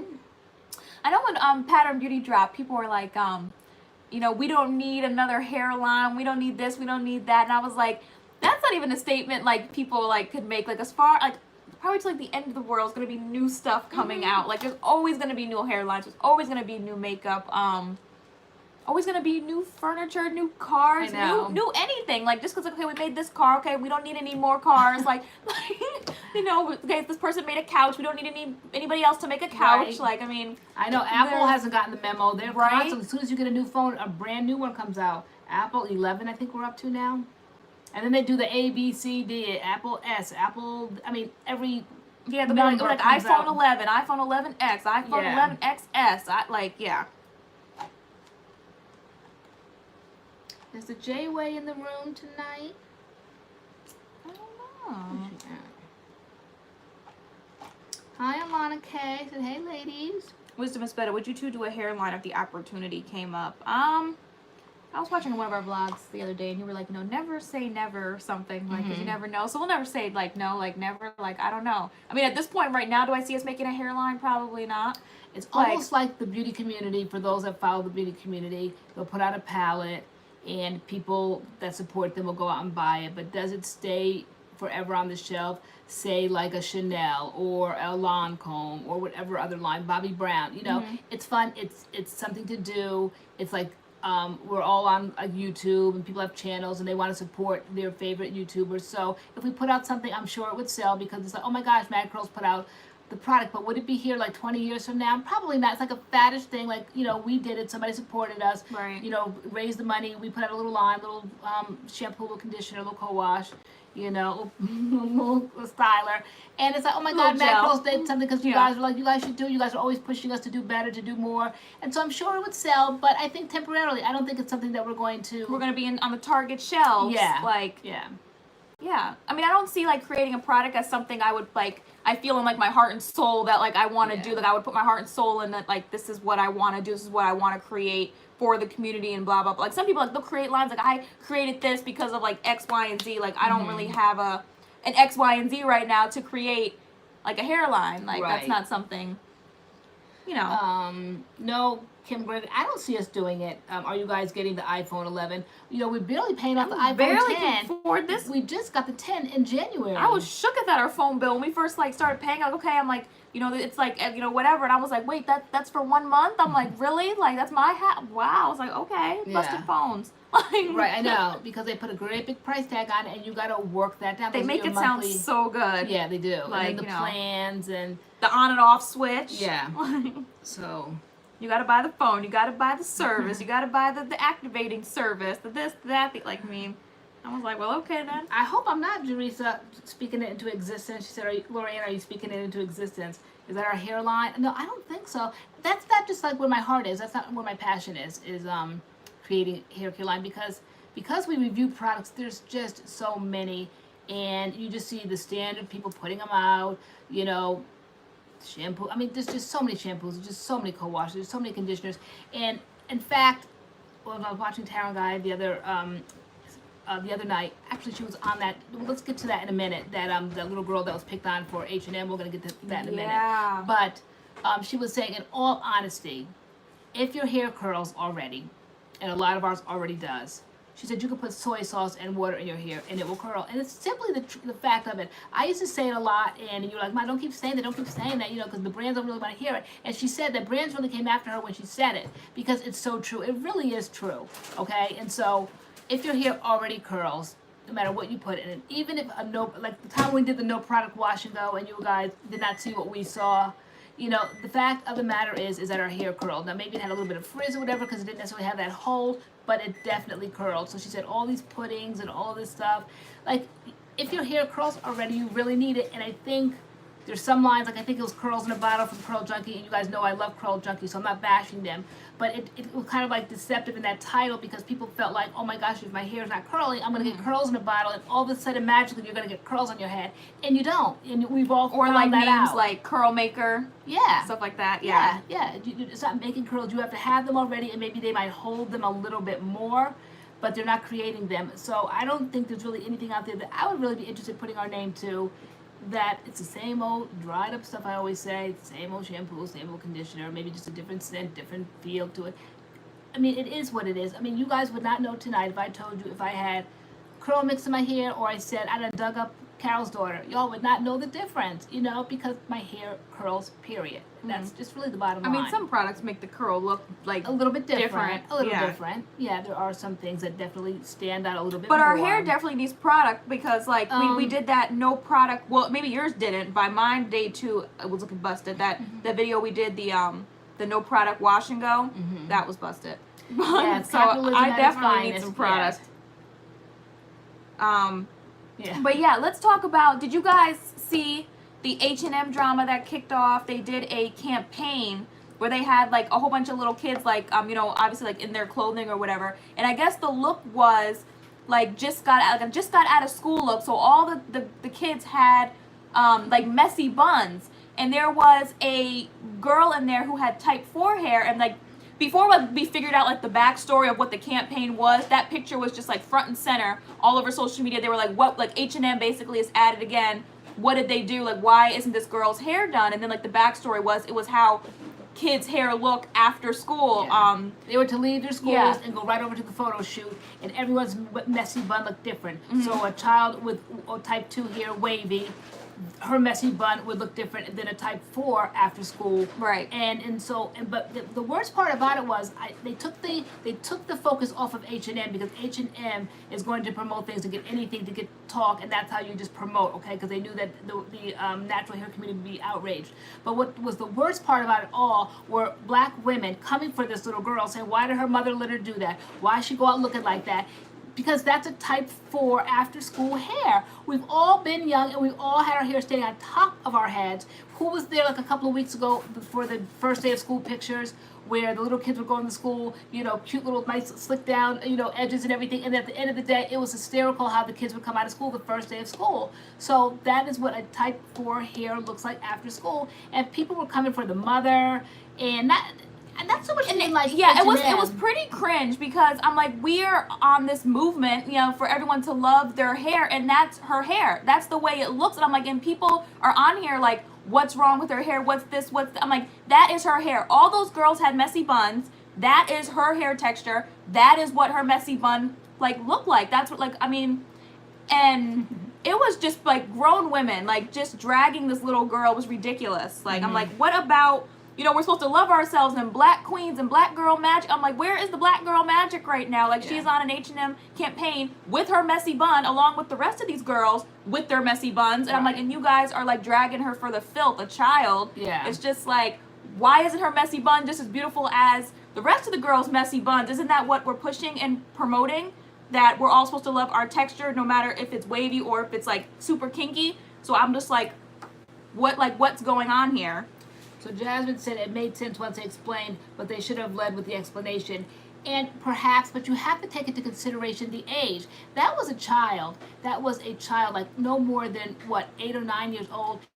Why did it need an explanation? I know, because like we're all supposed to be accepting and loving our natural hair. That was her natural hair. Yeah. And so why really did it have to be led with an explanation? That was her hair, and since we're all supposed to be loving like our natural hair, that was her natural hair. And I don't know why no one picked up on the different perhaps textures or the ethnicities of the children, because everybody had their version of a messy bun, and that was her messy bun. But everybody, and mainly they said black women, were on that little girl's hair, and they said we all have cousins, nieces, nephews, daughters with hair like that. So why was everybody so hard? Like her big moment for publicity, and everyone was coming for her. Like her own people were coming for her. Yeah. And I don't understand. And there's always like the outcry for more inclusivity and campaigns and stuff. And then when it's done, I feel like if they would have slapped a wig on that girl or like a weave or whatever, there would have been outrage for that. They put that girl in the campaign with her natural hair, and everybody freaked out. She was a type 4 hair model for H&M, and everybody freaked out. And so I'm just like, I'm so confused.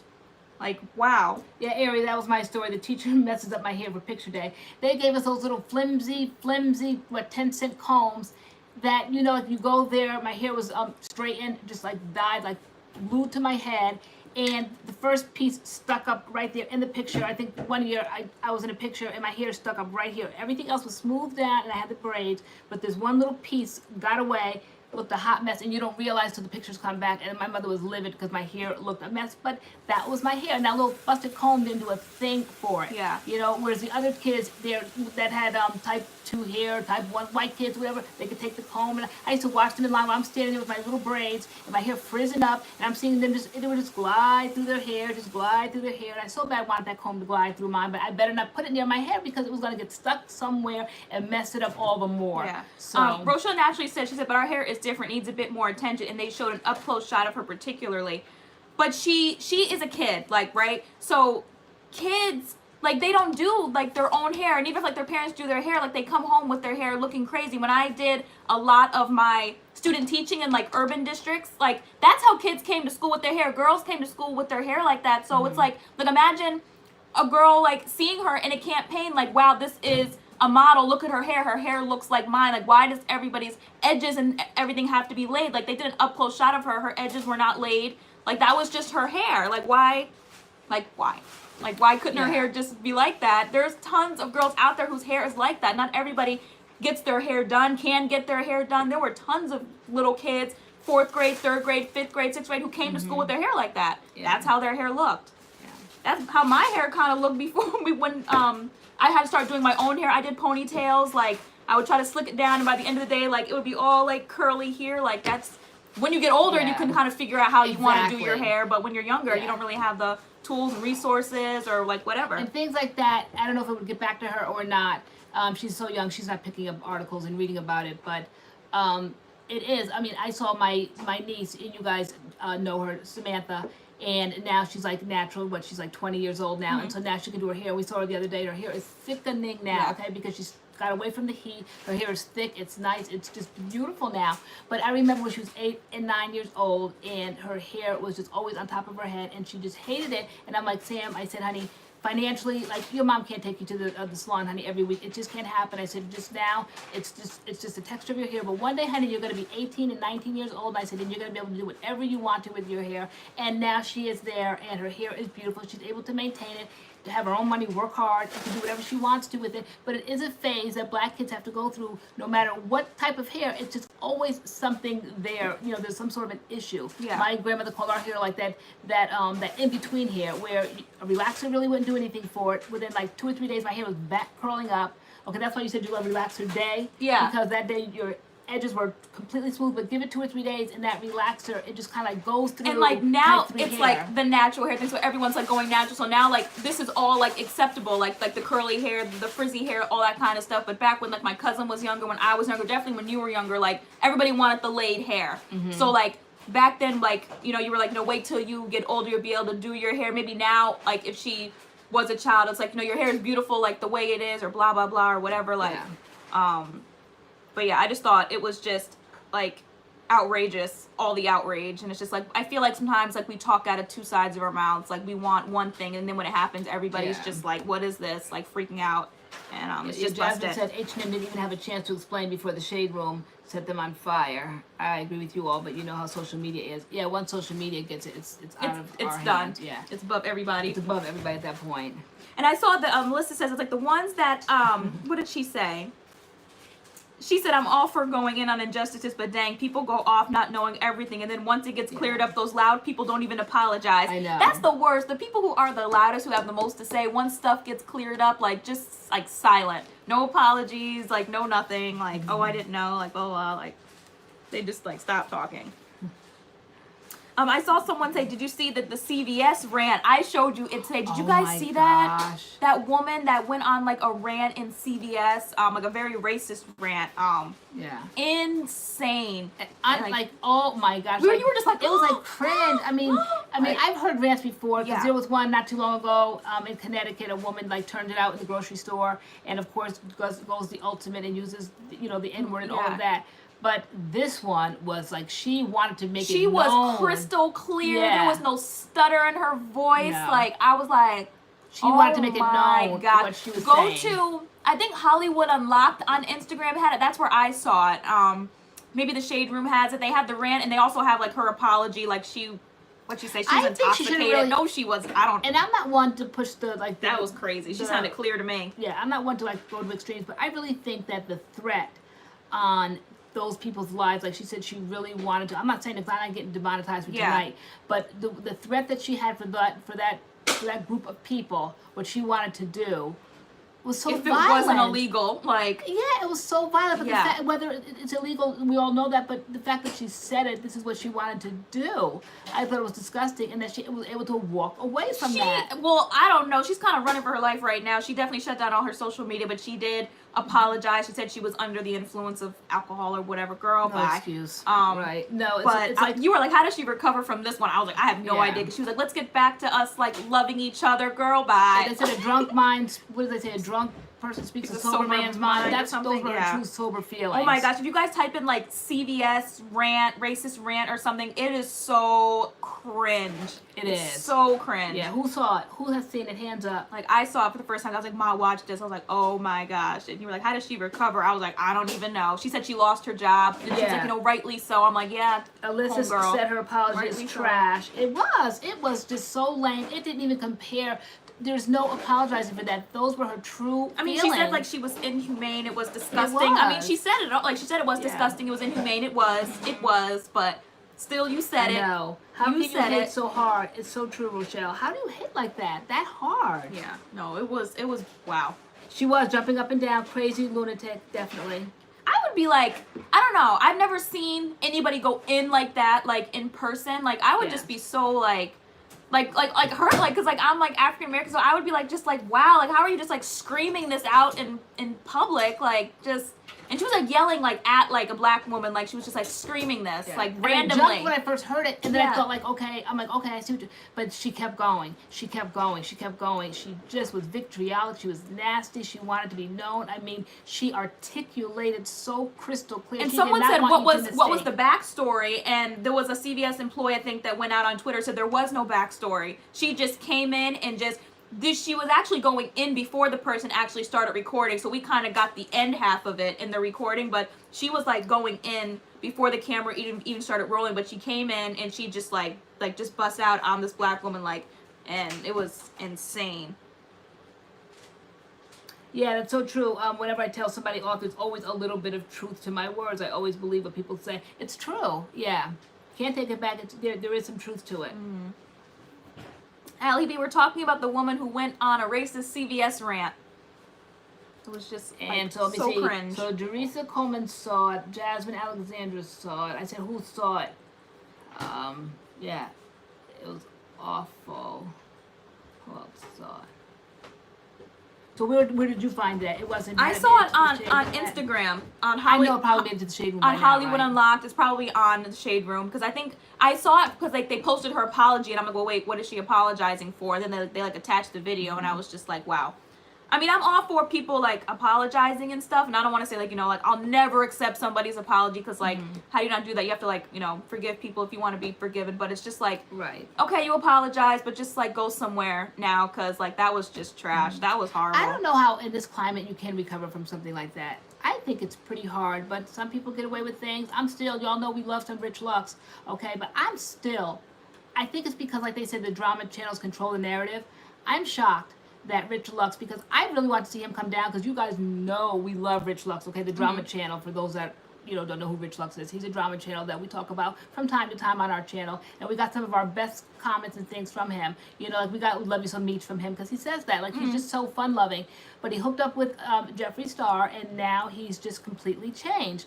And so one day you said, "Mom," you said, "I think it's happening." I'm like, I can't wait till he comes down. Because he used to be a really like unbiased. He would just like share Yeah. kind of like the drama on everybody, but now he like spins like this narrative, like almost like he's on like Jeffree Star's payroll, and like, you know, it's Allegedly. it's just weird. It's just weird. He's just completely changed. But yeah, he got dragged almost kind of recently because a video of him came out of him saying the N-word, but he really basically got away with it. They dragged him maybe for like 2 days. He put out a few apology videos, and like nobody has talked about it again. And it's he just just like went right back to filming as he always does, the same jokes, the same things, and he got away with it. Whereas those who watch it, just bear with us for those that don't, just really quick. But for those that watch the beauty community and drama channels and all that, like Manny Imwe, I'm still trying to figure out what he did. and his career on YouTube is gone. Like, I mean, he's still there doing, but not to the level that he was. And he didn't even, I don't think did anything racist. He just, they said it was a bad friend to Jeffree Star. Like, just wow. Like, a clout chaser, social climber. It's the drama channels that drive the narrative. And so because no one was driving it, nobody touched that. Hands off everybody. Peter Mon didn't do it. Karina Kaboom didn't do it. I think that Sanders Kennedy did.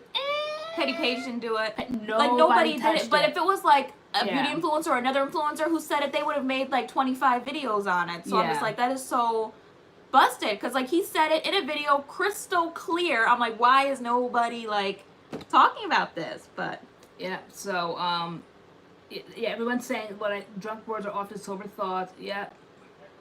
We did see Cuckian's video about Rich, but you said Cuckian's been like so canceled that his videos might have held weight back in the day, but they're not holding any weight right now, which is unfortunate. He came with so much research and so many receipts, and it was just so true because I was like there during like that time. But I think he got canceled because what he did to Peter Mon.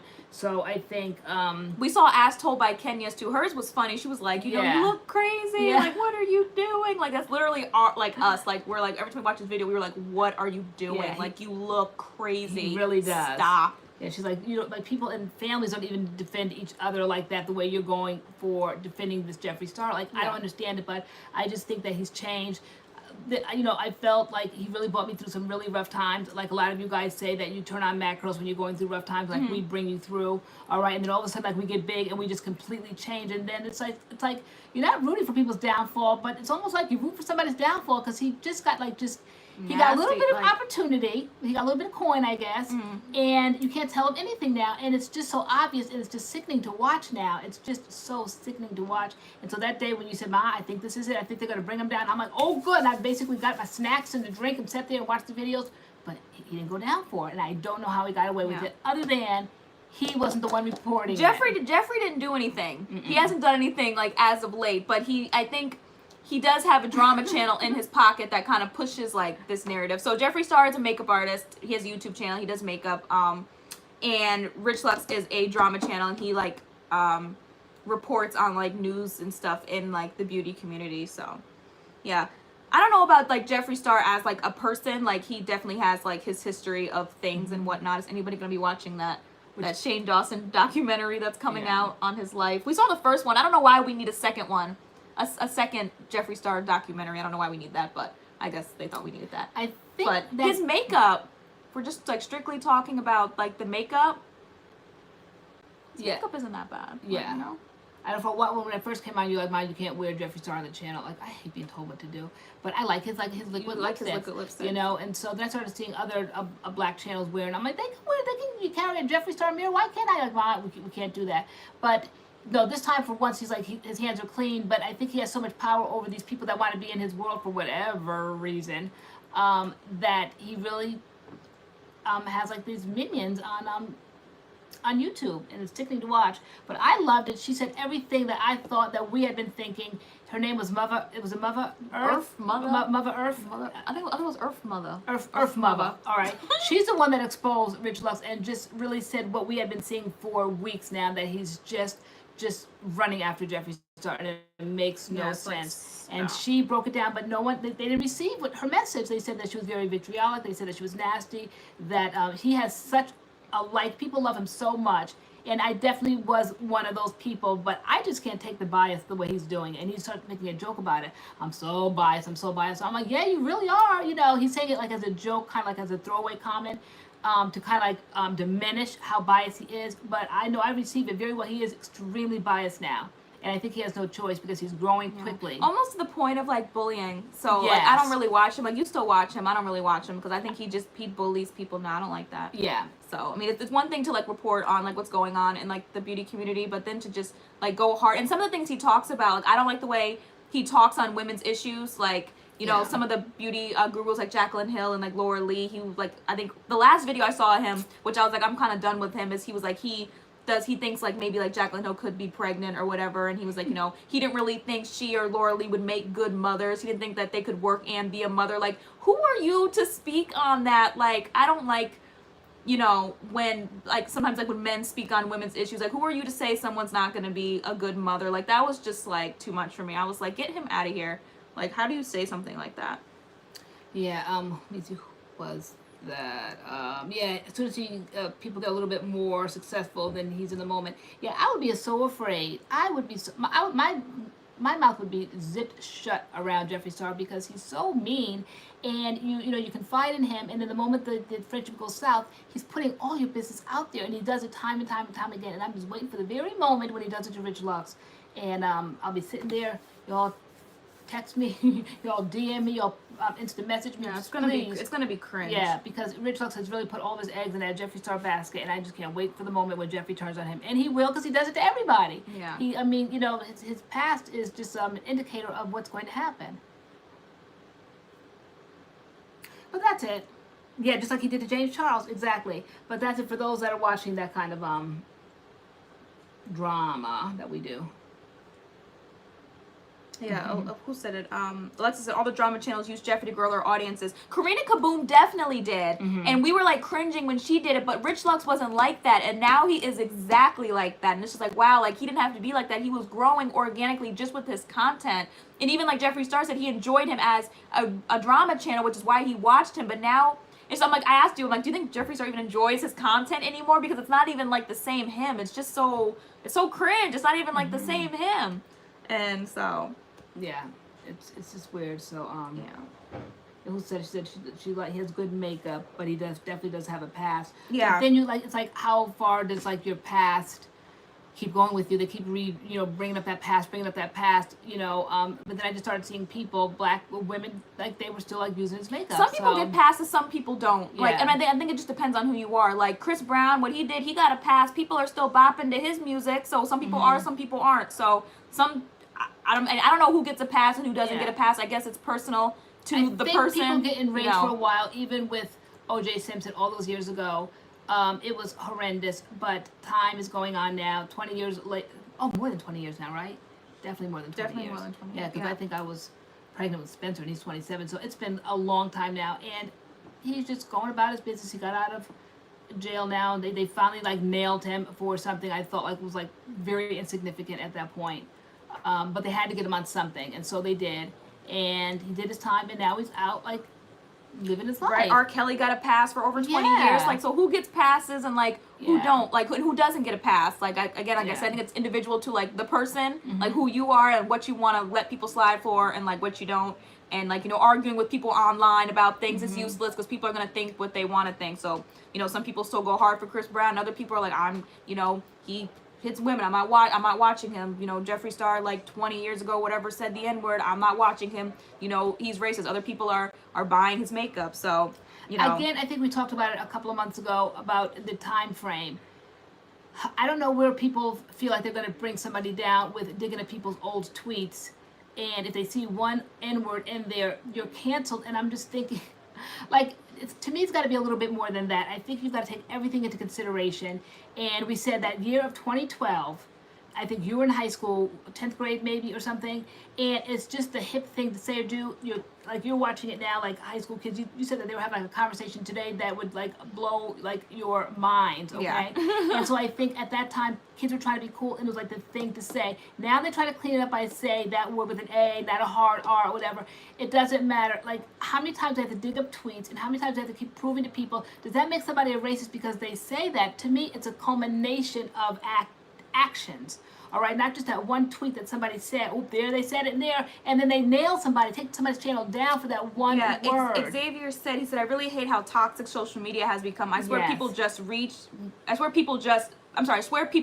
just to reach, cancel just to cancel, and stir up drama just for relevance. Yeah. It literally is like an epidemic right now, and it's scary. So, you know, you have to be careful. I was going to say, like, influencers, anybody with social media, any person, like, in the world, like, you have to be careful. Because, I mean, look at the CVS lady. Like, someone whipped out their phone, and there she goes. Like, so. And she really needed to. But I'm saying somebody, like, and it's in something that, all right, perhaps, like, say me, I'm 52, things that were allowed to be said, things that I so freely said, I don't think I'm going to be called up. But now that I'm on social media, things are accepted or not accepted. I'm from a whole nother generation where things were so accepted. You've got to be careful how you talk about somebody's hair, the texture, words that were one time okay, even within our own families. Yeah. Now if I say it, like I'm like, nobody can come on my channel from the family because you all still have that antiquated speaking, and I can't. I'm afraid my channel's gonna be taken down if, say, my sister got on the channel and just talked the way we always just talked our whole lives. But now I've been retrained and my mind has been readjusted to what is allowed and what's not allowed. What I once said so comfortably, you know, walking up and down the street in my home, I wouldn't dare say it on social media now because I would be canceled. And Tressa Alexis said it's important to be teachable at any age, and you have to give people room to like learn these things, because again, even like 10 years ago when I was in high school, people who were gay, like you were still in the closet, like 100%, like you weren't coming out. Like when I was in high school, people were still afraid to come out, and look how far we've come now in like 2019, like even just in 2010, just in a 10-year span of time, so much has changed. So if you're digging up stuff from 2008, 2009, 10, 11, 12, like that was it was almost like a whole different life back then than the way stuff is happening now. So when people are digging up stuff on people from back then, like I just sit and watch, because I'm like, you know, I was, you know, in high school back then, and I know like how it was and how people spoke, and not saying it's right or saying it's wrong. I'm just saying you have to take everything into consideration. Like you said, like the time period, because even just 10 years ago, it was a whole different,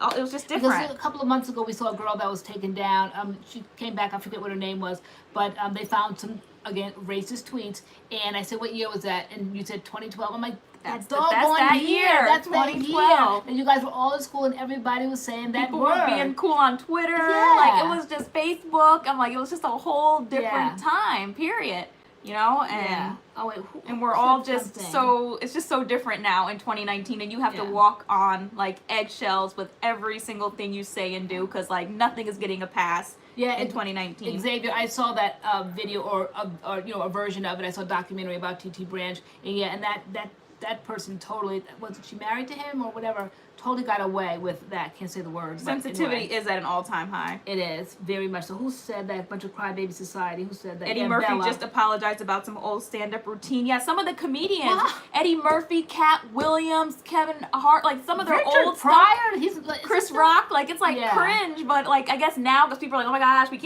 you can't say stuff like that, but like back then we was all on the floor rolling, like it was funny. But someone said sensitivity has an all-time high, and it definitely is. It is. It definitely is. Ridiculously, it's crazy. Jazz Light said, I'm all for forgiving people who change for the better, who are actually making an effort. Yeah. Hey Felicia, nurse mom, resident nurse mom. And little Jelani, is she there? Yes, cancel culture is out of control.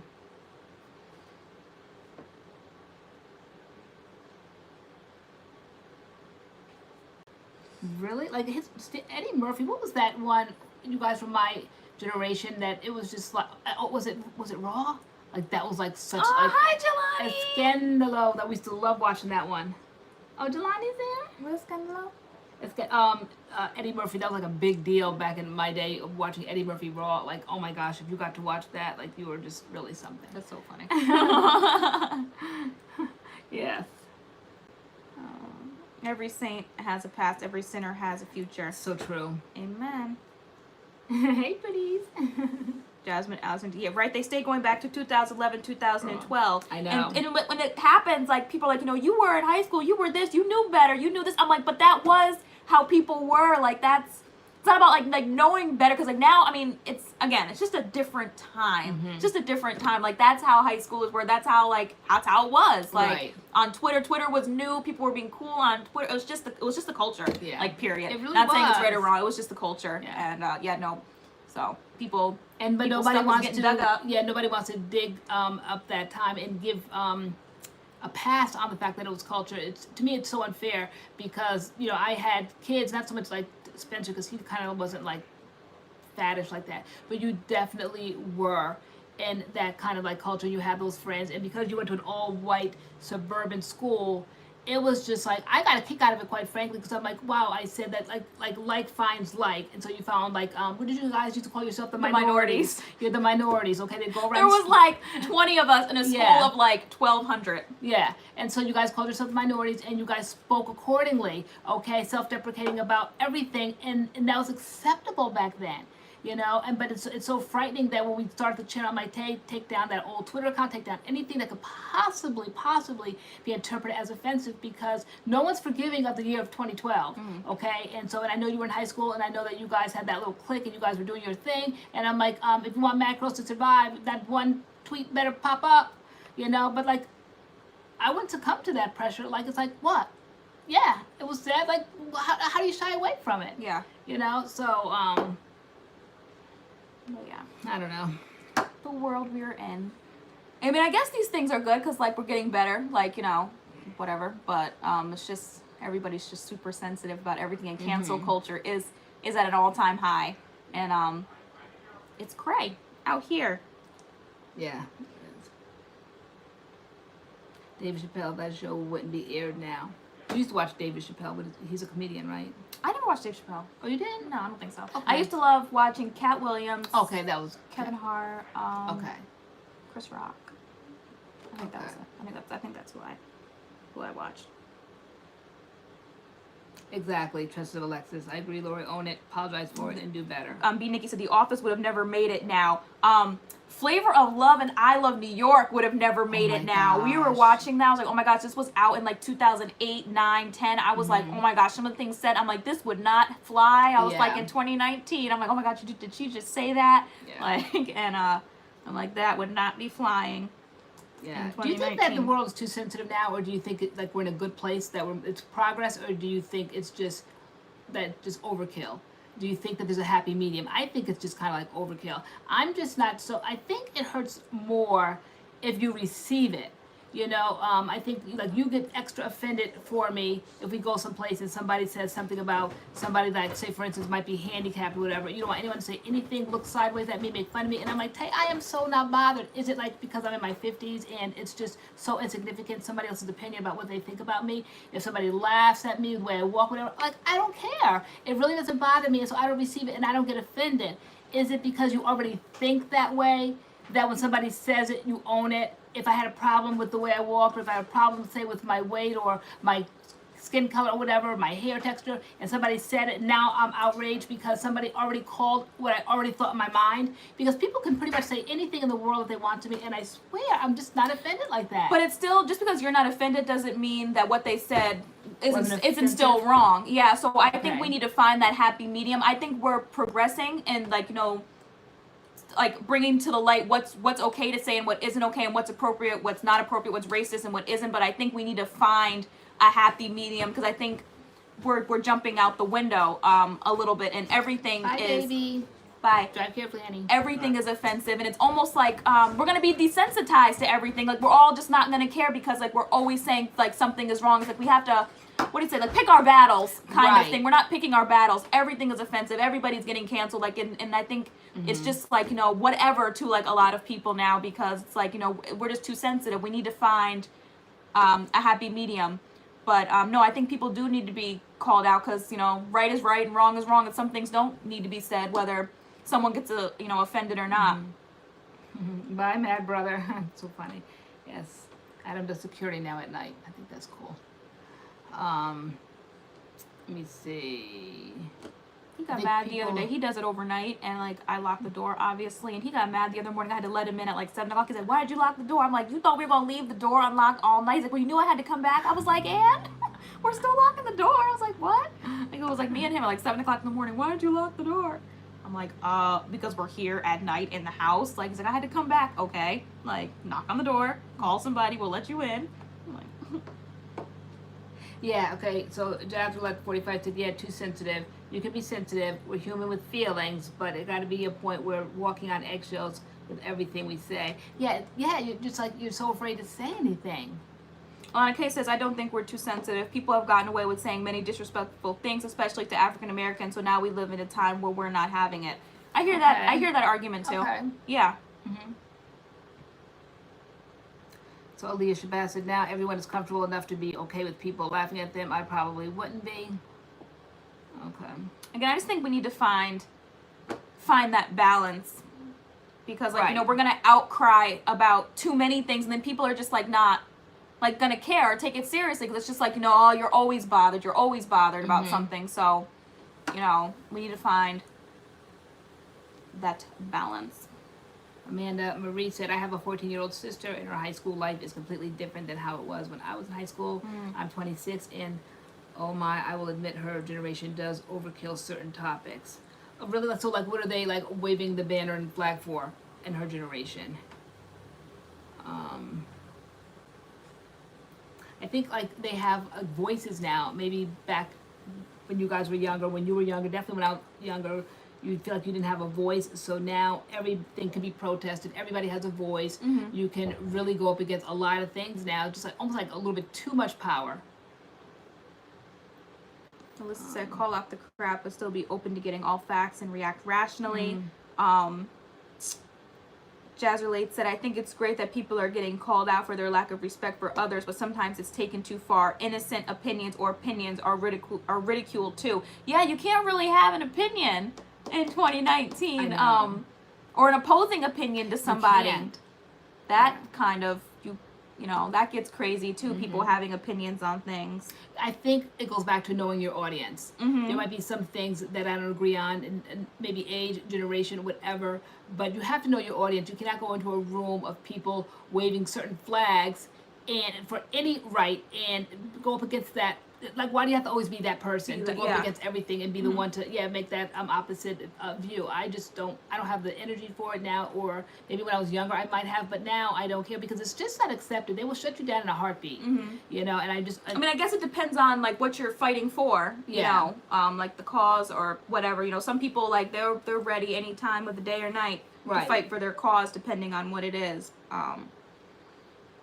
Yeah. It's just such a big, you know, conversation. We can go on and on and on because, like, it's what's going on in 2019 and probably what will continue to go on throughout the rest of time. It'll be interesting to see how, like, you know, it keeps playing out as the years go on. Yeah, there are so many things wrong. Yeah. I guess it's like generation to generation. Like you said, in the 60s, they boycotted things.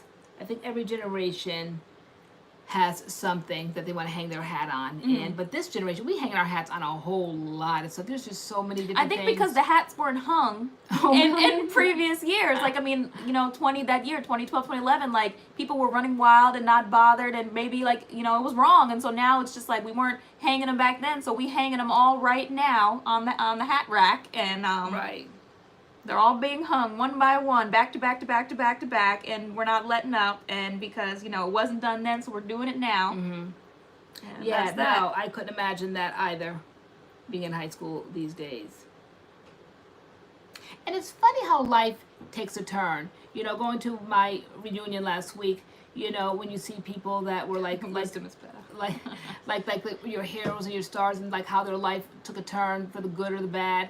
You know, it's just like weird, like somebody like you used to idolize and almost like want to mimic and be. It's like their life just totally is different, and it's really good to like to not necessarily follow. I don't care enough about that much, but it's interesting that who you once idolized and really think they're gonna be somebody, and life just throws different things. And I think I told Adam that when he got out of high school, and not like so much like they hate watch, but just to kind of like give him that confidence, like who you idolize or who has, like, I think the last half of his senior year, people that he hung with his whole career, basically from kindergarten up to this point, they got funny. They kind of like get funny acting, like for whatever reason, I don't know why, but like they turn, and so he didn't like have friends like the last part, and I just said like, we'll just watch them as they come out, and things are so different. I said, you are going to see, it's going to be like night and day from this seems so important to you now, Addie. I said, but I'm telling you, check back in a few years, things are going to be so different. Yeah. Seriously.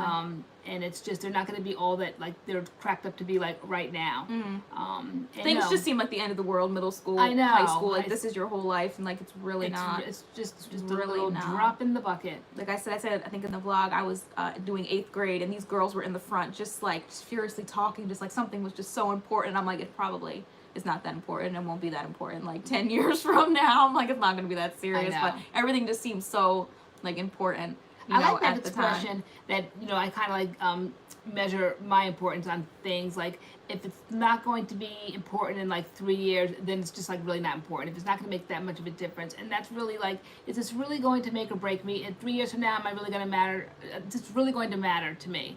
And so that's like kind of like a good, I think, gauge to see if something is that important. Is everything always a cause? respect. What did I see before?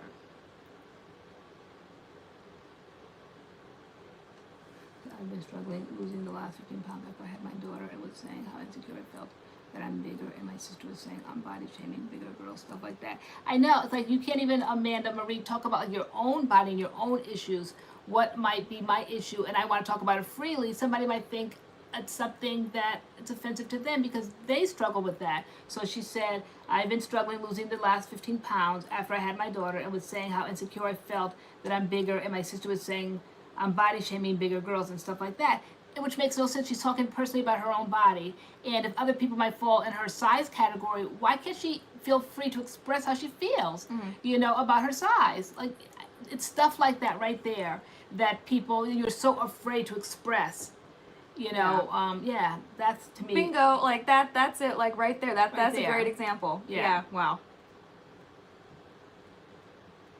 yeah. Again, because look, if people are her size and they think that they look fabulous, like fantastic, like that's that's you, but like she's talking about herself, like, so why can't she's like, see, that's annoying. I know, like earlier when we came on for a minute, like I thought Miss Betta is just so funny.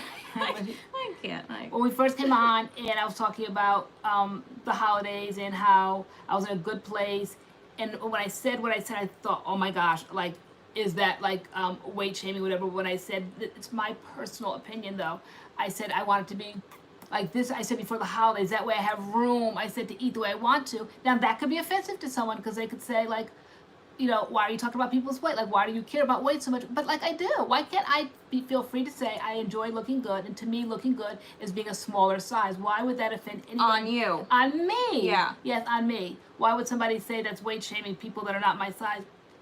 It's like people have choices in life. So just because I talk about my comfort zone and my comfort level, and I would like to be a little bit smaller before the holidays so I have room to eat, wiggle room as I always call it, why would that be offensive to somebody else that doesn't feel the same way? We're just like, why can we not just have conversations?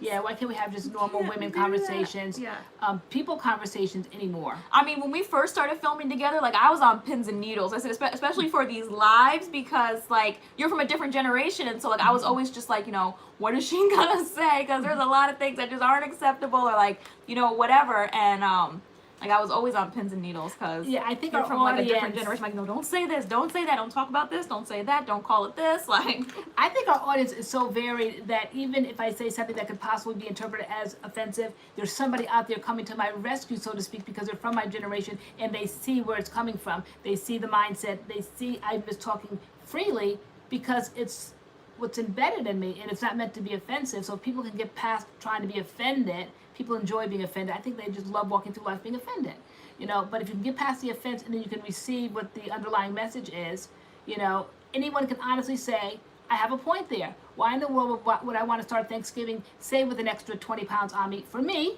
okay? And somebody, there's got to be one other person out there, okay? Well, how many subscribers we have? 20,000. There's got to be one other person out there that feels the same way and that can come to my defense. Like, she doesn't mean anything by it. I see where that's coming from.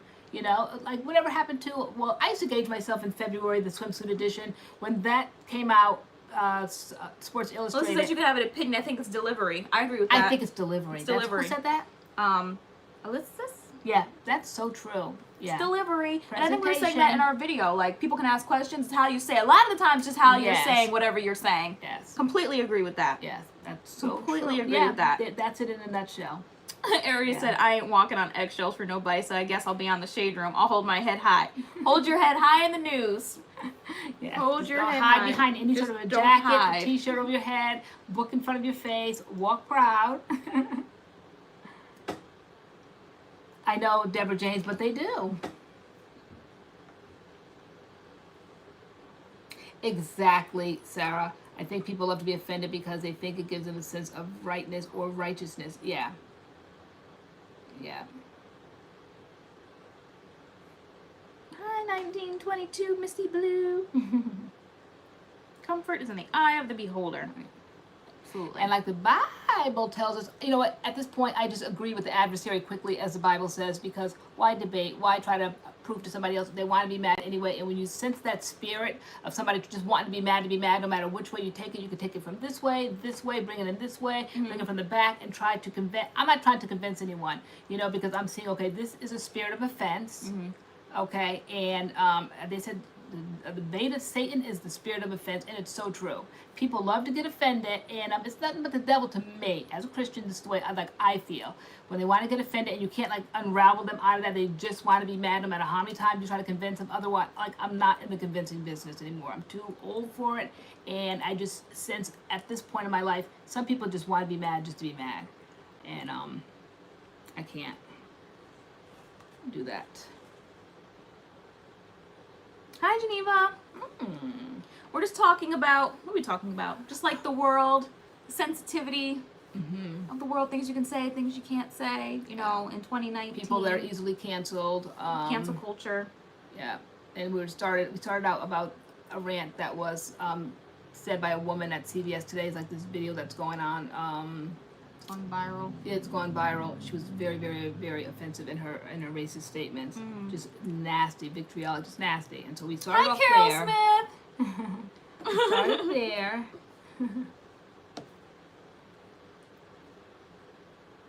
2 Timothy 2:23. Yeah, bottom line, it's all in delivery. I agree with that. Exactly. It's just how you say things. Yes. You know, it's all in the tone. I said that the other day of Frida Sales to somebody. I said, when somebody said, like they couldn't receive the way I was saying it. Like I said, that it bothered me, and they're like, well, I didn't mean to do it that way. Well, whether you meant to do it that way or not, it still was apologies are interesting because he apologized, but he was like, I apologize if you took it that way or something. He didn't apologize for his statement. He apologized for how you felt. I feel like there's two different apologies. Very clever. Like, it's not like apologizing like, you know, I'm sorry, you know, I said this, blah, blah, blah. It's, I'm sorry that you felt that way. Those aren't apologies. I'm sorry you felt that. Like, because it's almost like, you know, I said what I said, I'm sorry this hurt your feelings, but like, I'm sorry you felt like if I was saying it like this, or like, I don't know. Yeah, who said it was like busted the way it was said. Yeah, so I don't know if Frida Sell said, I don't know if I say something that offends someone, I'm cool with apologizing, because while I didn't mean to be offensive, and I may not understand why they were offended, period. That's it. Yeah. You know, so whether or not you meant to say it or do it, the way the person took it, it offended them. And, you know, and again, the Bible says, like, as much as it depends on us, try to keep peace with everyone. So it may not be, like, something that would offend you, but if it offended somebody else, what's wrong? People are, like, just don't know how to apologize anymore. Yeah. Point blank, a simple apology. I am so sorry I hurt your feelings. Right. I didn't mean to do it. What is wrong with saying that? But he was like, I'm sorry you felt, he like put it back on you. He's like, I'm sorry that you felt like this. I'm like, he didn't apologize for what he said. He apologized for how you felt about it. Right.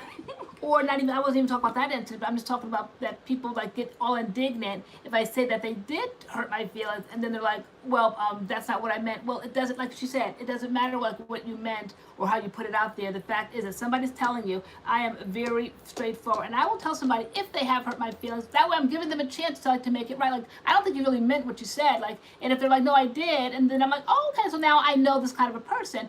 But if you tell somebody how hurt you are, that takes a lot, I think, for somebody to dig deep.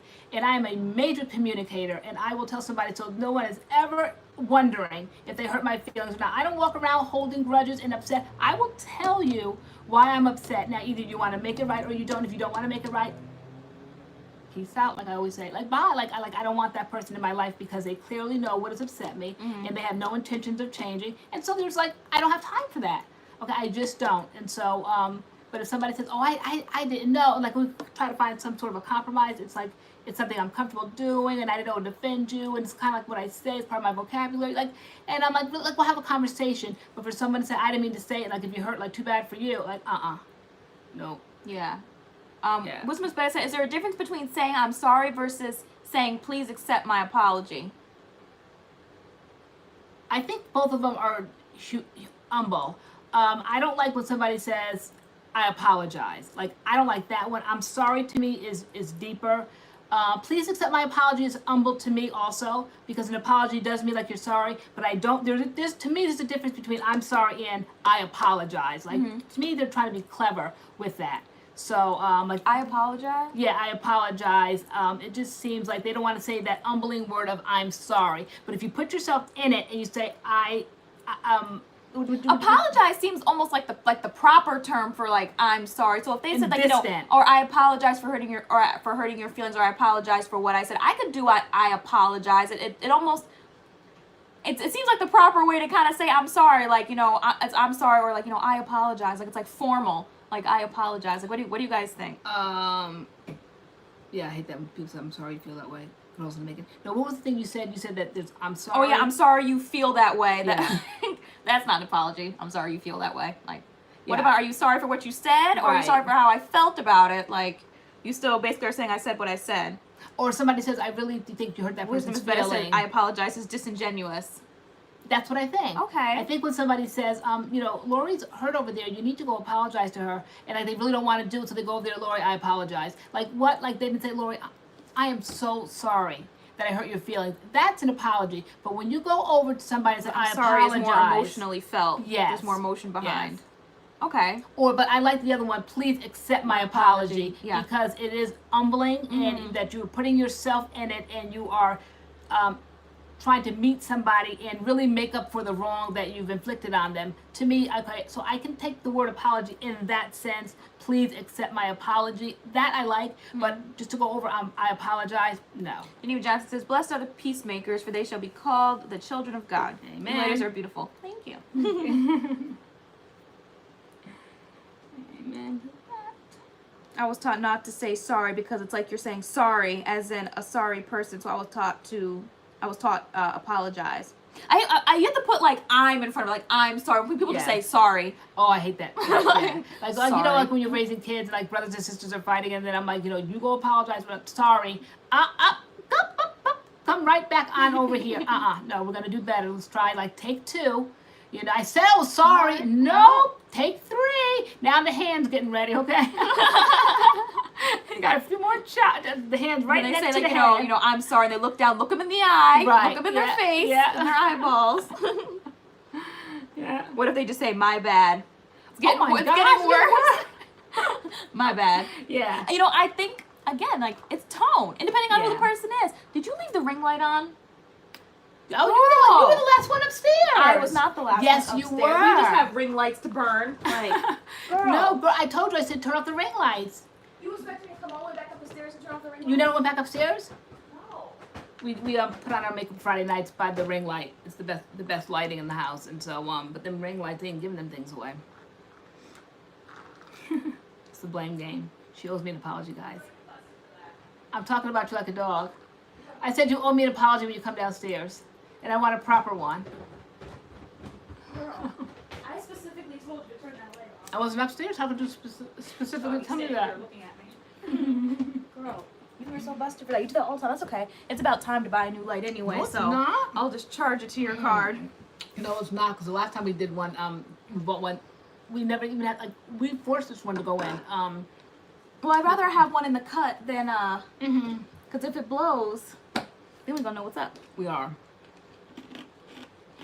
Carol Smith, LoriAnne, didn't someone get mad for Taylor calling you girl? Yes. Oh my She said I needed to get beat up by my future husband. Right. Because I was disrespectful. Yeah. And I was like, okay. Yeah, and what's acceptable, like, in a relationship between us, like, if I'm not offended and you're not offended by it, then why would somebody else care? Now, is that language offensive to them?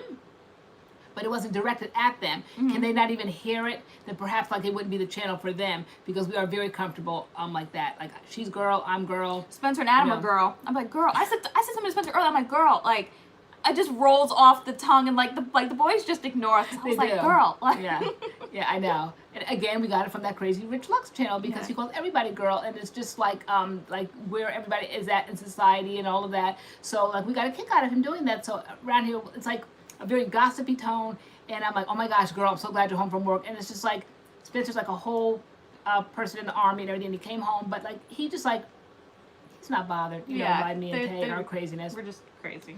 So but yeah, for people to be offended by the way we talk to each other, that to me makes no sense. That's our relationship, and as long as I'm not hurt and you're not hurt, you're not offended, I didn't get that one.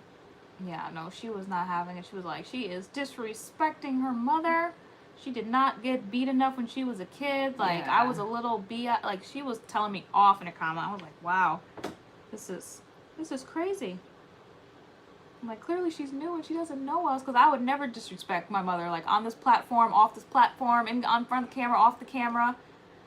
You're my best friend. I know, we're best friends, guys. Except when you go into mom mode.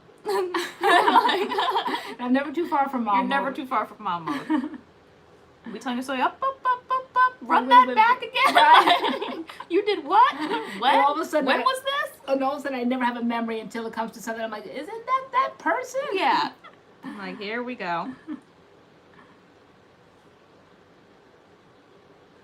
See, Carol Smith said, like, I think it's cute, and then she had her daughters call each other funny names. Yeah, it's just, it goes to show, I always say, you start having a mother-daughter relationship. People sometimes will say, you know, you guys' relationship is goals. It starts from the cradle on up. You know, you have, like, adult conversations now, because always when they were younger, just constantly talking. When they couldn't even talk, you know, you would talk to them. I mean, I see myself talking to Doggy all the time like that. Like, I'm like, Doggy, are you serious? Like he really understands me, but I talk to him like he really understands me. And I think he does, and whether or not he does, maybe he understands the inflection or the tone. But I just go on carrying a normal conversation. And when you start so young, when you have a baby, it just evolves, you know, just over the years. When they're 3, when they're 5, when they're 7, you know, all through school, you just have like this open line of communication. Nothing is ever so like appalling that I can't hear, because once you show them any sort of a judgmental, oh, you did what? Shut down, and you'll never hear anything else again. So everything is just like always like, oh, okay, oh really, okay, you know, and then you kind of like glean information with something that can be so shocking as a parent to you, but you still have to just keep your cool so that they'll just keep talking, and then that way you can guide and lead. I don't know if you guys, those that are following me on Facebook, I put up a conversation that I had with Adam, I think it was 6 years ago when he was in high school, and he texted me that he found a wallet with $50 in it, and right away I went into mom mode, and I'm like, Adam, I'm like, take that wallet to the office right now. I said, don't tell anybody else. I said, also say that you're stealing it, because again, I had the mentality, black parent, white school, never know. So I said, that wallet that does not belong, that you do not own, I said, take it to the office right now. And he said, I know, I already did. And so I showed him the other day, and I'm like, remember this conversation? He said, yeah. And he said, at the time, I had already taken it to the office. See, that was in the raising. You know, he's like, he didn't have that. Now, can I say like we all would have done it? Would I have done it? I don't know about that. Girl. You know, I don't know. But I always raised my kids to do like the right thing, and they did, and it showed, you know, time and time again. So when that came up in my Facebook memories, I'm like, you know, I raised pretty good kids. You guys are pretty good. Yeah.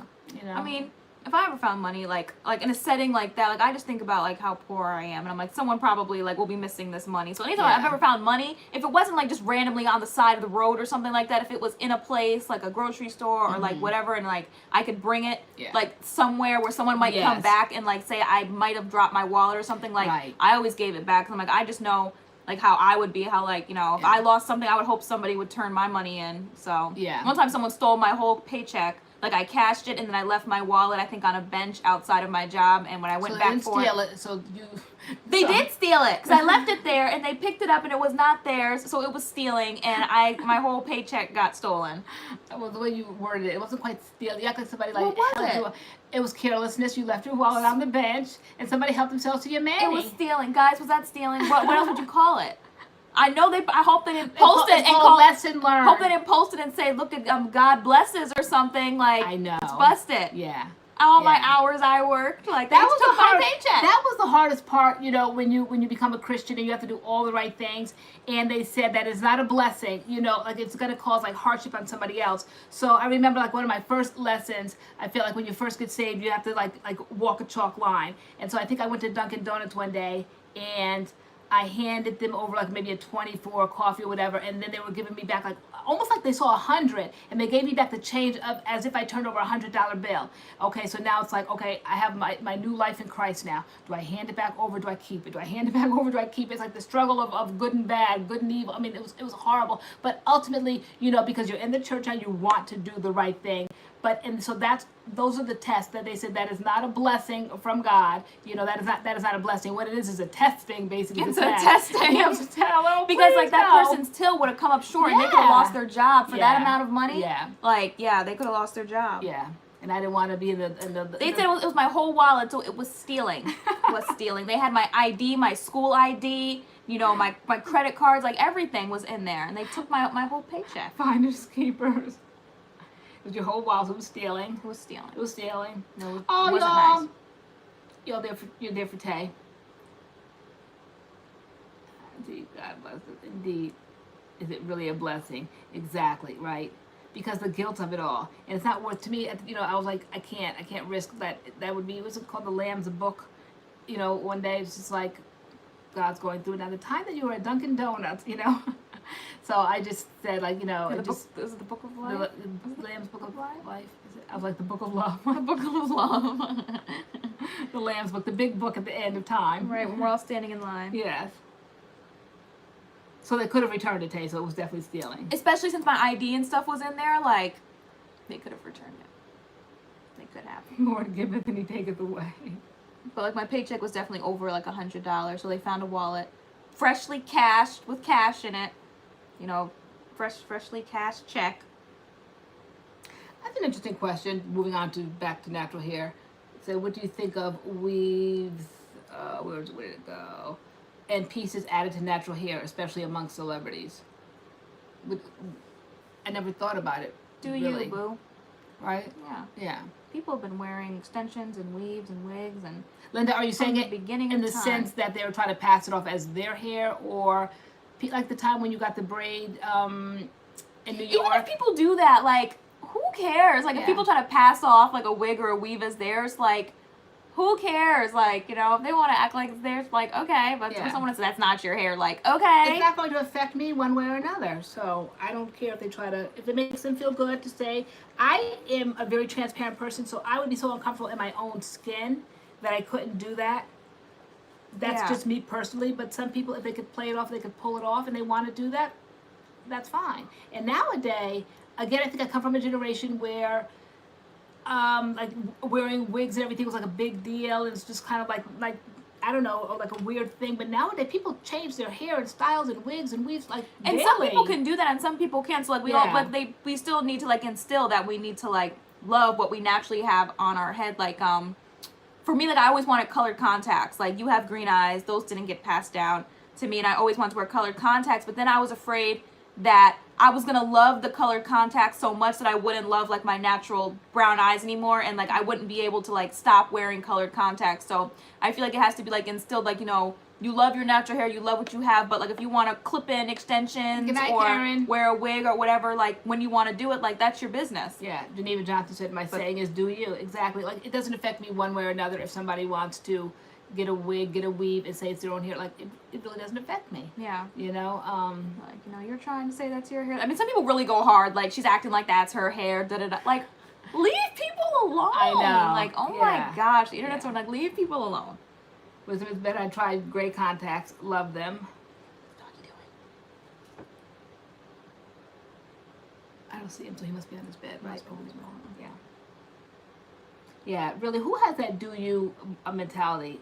Because I really, if it makes If somebody it's in your happy, possession, it's yours. So it's like, is that your hair? Yup. Like, I paid for it. Right. It's mine. I do extension for volume. Cool. Okay, yeah. Girl, you won't let me be great with wigs. Girl, did you ever think you wanted to? I never, when did we have that Girl. conversation? You made fun of me when I wore mine when I first came on the Girl, channel. because you weren't serious. I was serious. No, but girl, if I wanted to like start buying a whole bunch of different wigs, different colors, girl, you'd make fun of me. No, I wasn't making fun of you. The people in the wig store did. They couldn't see it. They were really so They really weren't judgmental. helping They me. I'm weren't like, you're supposed to be here to help me pick out wigs, and they were just like, you know, No. you don't need a wig, like, Yeah. but I'm here to buy one.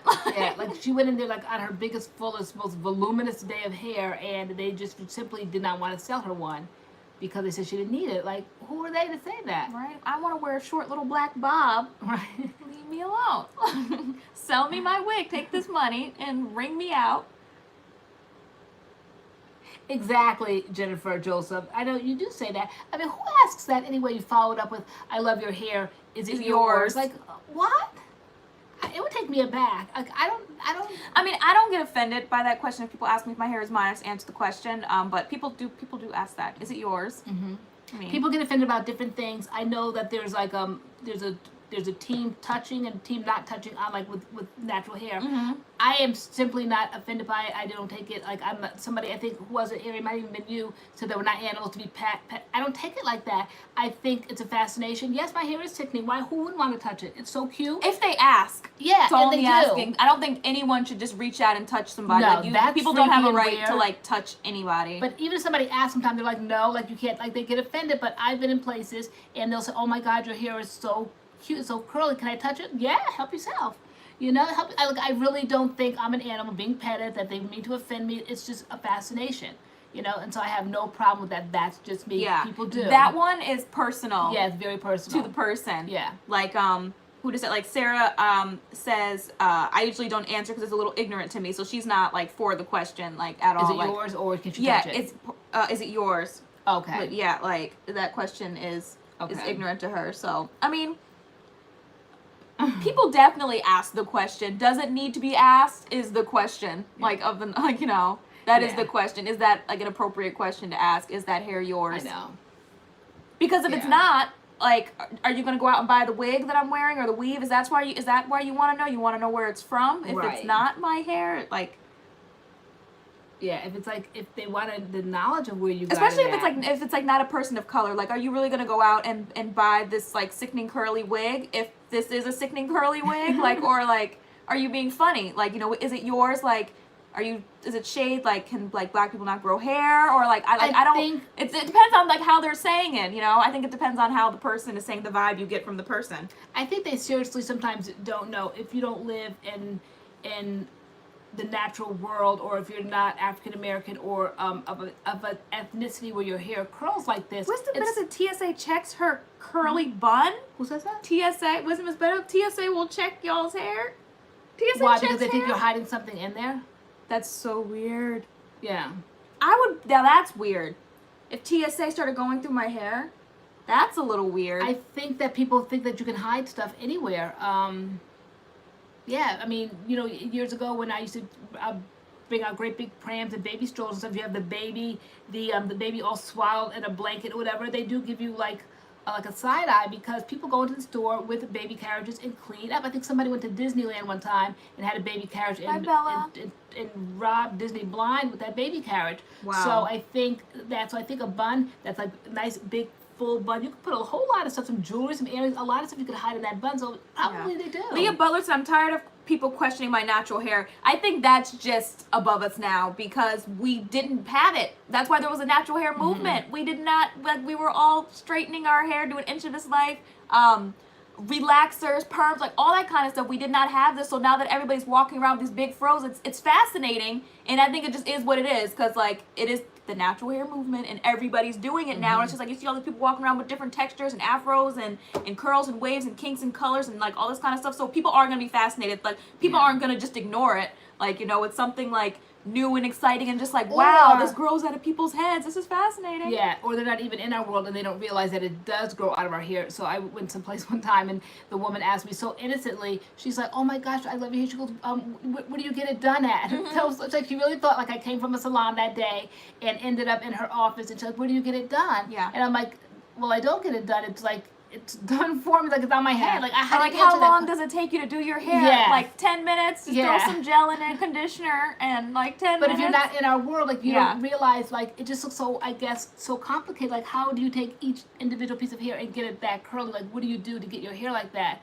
And you don't do anything. It's just your hair. Geneva, I kind of take it as a compliment too. Like, yes, my natural hair is sickening. You are like, oh my gosh, who were we watching that time? I don't even remember who it was, but they were like, yes, like I'm amazing, like be in awe or something. Who said that? Remember, he's like, you know, I think it was Adam, right? Did Adam be in awe? Adam said be in awe. Be in awe. Oh no, I think it was T. She said be in awe. Oh. She's like, yeah. She was like, yes, this is something. She's like, yes, be in awe or something. Like, yeah, like, you know, I think natural hair is amazing. I'd be shocked if people weren't like, you know, wow, your hair is so cool, because natural hair is cool and there's so many different types and colors and textures. Like, it's amazing. Like, I take it as a compliment. Like, yeah, it's awesome and it grows out of our scalp. Like, it's so cool. I know. Each little, I'm looking at it now, each little ringlet is like perfectly formed. It looks like the other one. It's so cool. So it's interesting. Yeah. And like, you'll wet it, wash it, and it'll go like right back to that. Like, it just, You know? Yeah, like It's when my hair cool. wasn't natural and I had relaxer in it, and then you get in the swimming pool and you go in there bone straight and you come out and it doesn't look like that. Whereas I can go in water 24 hours a day and get out and my hair dries and it looks just like this. So it's interesting, and I can see how it could fascinate people, and so I have no problem with people asking, because I don't think it's mean-spirited. I think that it's just very awe-inspiring to people. It's just so, they're not used to it, Yeah. you know, and it's because it's just been paraded around, the last maybe 10 years. Yeah, it's still new. It's still new. It's still new. So, yeah, and it is cool. Natural hair definitely is cool. Mm-hmm. I'm glad that we lived to see that it is cool, because I often wanted to wear my hair. I used to always think it was cool anyway, but my mother at the time, my grandmother definitely didn't think it was cool. Different generation, so they did not like it. And if my grandmother were alive today, she'd say, she'd call me Ooey. Oh, honey, you're too old for all those curls. Like, she wouldn't like it. I'd be like, Nana, I can't help it. Like, it's my hair, but she just would not like that. Mm-hmm. So it's an entirely different generation, and you just have to accept that that's the case. Here, I said it shrinks up. We can stretch it. It's a phenomenon. Like, Right. it is. It's like amazing. It's so cool. I know down here tonight stretching it, because oh guys, I diffused. Yes, this is diffused. That's diffused. Like, This is completely diffused. Yeah, it's completely diffused. I did that because I was sitting up there doing absolutely nothing, and the time was ticking, and my hair was wet at about 5:30, and I'm like, oh my gosh, I felt like it was gonna take. I mean, it would never get done. Normally, I sit in front of the fan and the heater and all that stuff, and I'm just like, I don't have time for this. Let me try diffusing. So I got all the equipment, dusted it off, and yeah, I did section by section by section by section with a great big diffuser cup, and yeah, it dried very quickly. Jasmine, I agree. Since they can be in all, just don't reach out and touch it. Yeah, no, I 100% agree with that. I don't like people touching my person, no matter who they are, if they don't ask. And I feel like that's just point blank, period. No one should be touching anybody, no matter who you are, for whatever reason, without permission. You know, Yeah. You need to ask before you touch anybody, anywhere, period. And they can be in all, just we don't. Because I remember I was working, when I worked at the grocery store in high school, I had this old white man. He was really cool, into my hair. He's like, oh, your hair is awesome. He just reached over the counter and touched me, and I was just so uncomfortable. Yeah. I'll never forget that. I was just like, yeah, no, I appreciate the compliment, but that thank you didn't mean you could just reach over and grab a handful of my hair. I did not like that at all. That was not okay. Yeah, no, that's a little bit over the top, because you have to think of their motives. Right. Oh, Bernadette Johnson. Remember, I also used to have a customer who always wanted to know what color Jane my nail Carter polish Color. was on my toes. That's weird. Now He's that's like, very, he's very like, I'm weird. a foot person. What color is your nail polish? That's your problem. Yeah. Yeah, Those that's weirdos. weird. Why? And then the fact that he said I'm a foot He's person. yeah, I was in college at this point. I worked at customer service, and he would always come over and spend hundreds of dollars on lottery tickets. So then he got to see your toes. No, girl. He would just be like, what color are your toes? He's like, he asked one thing. He's like, I'm a foot person. That's weird. Girl, so weird. Yeah.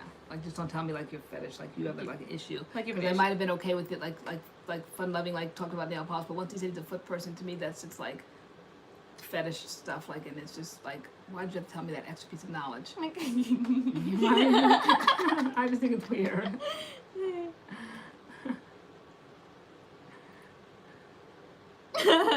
Coco 7766, the emoji she used. It's the straight line with the eyebrow going up. So funny. That's Alana K said, so I am curious, do people ask you ladies if you're mixed?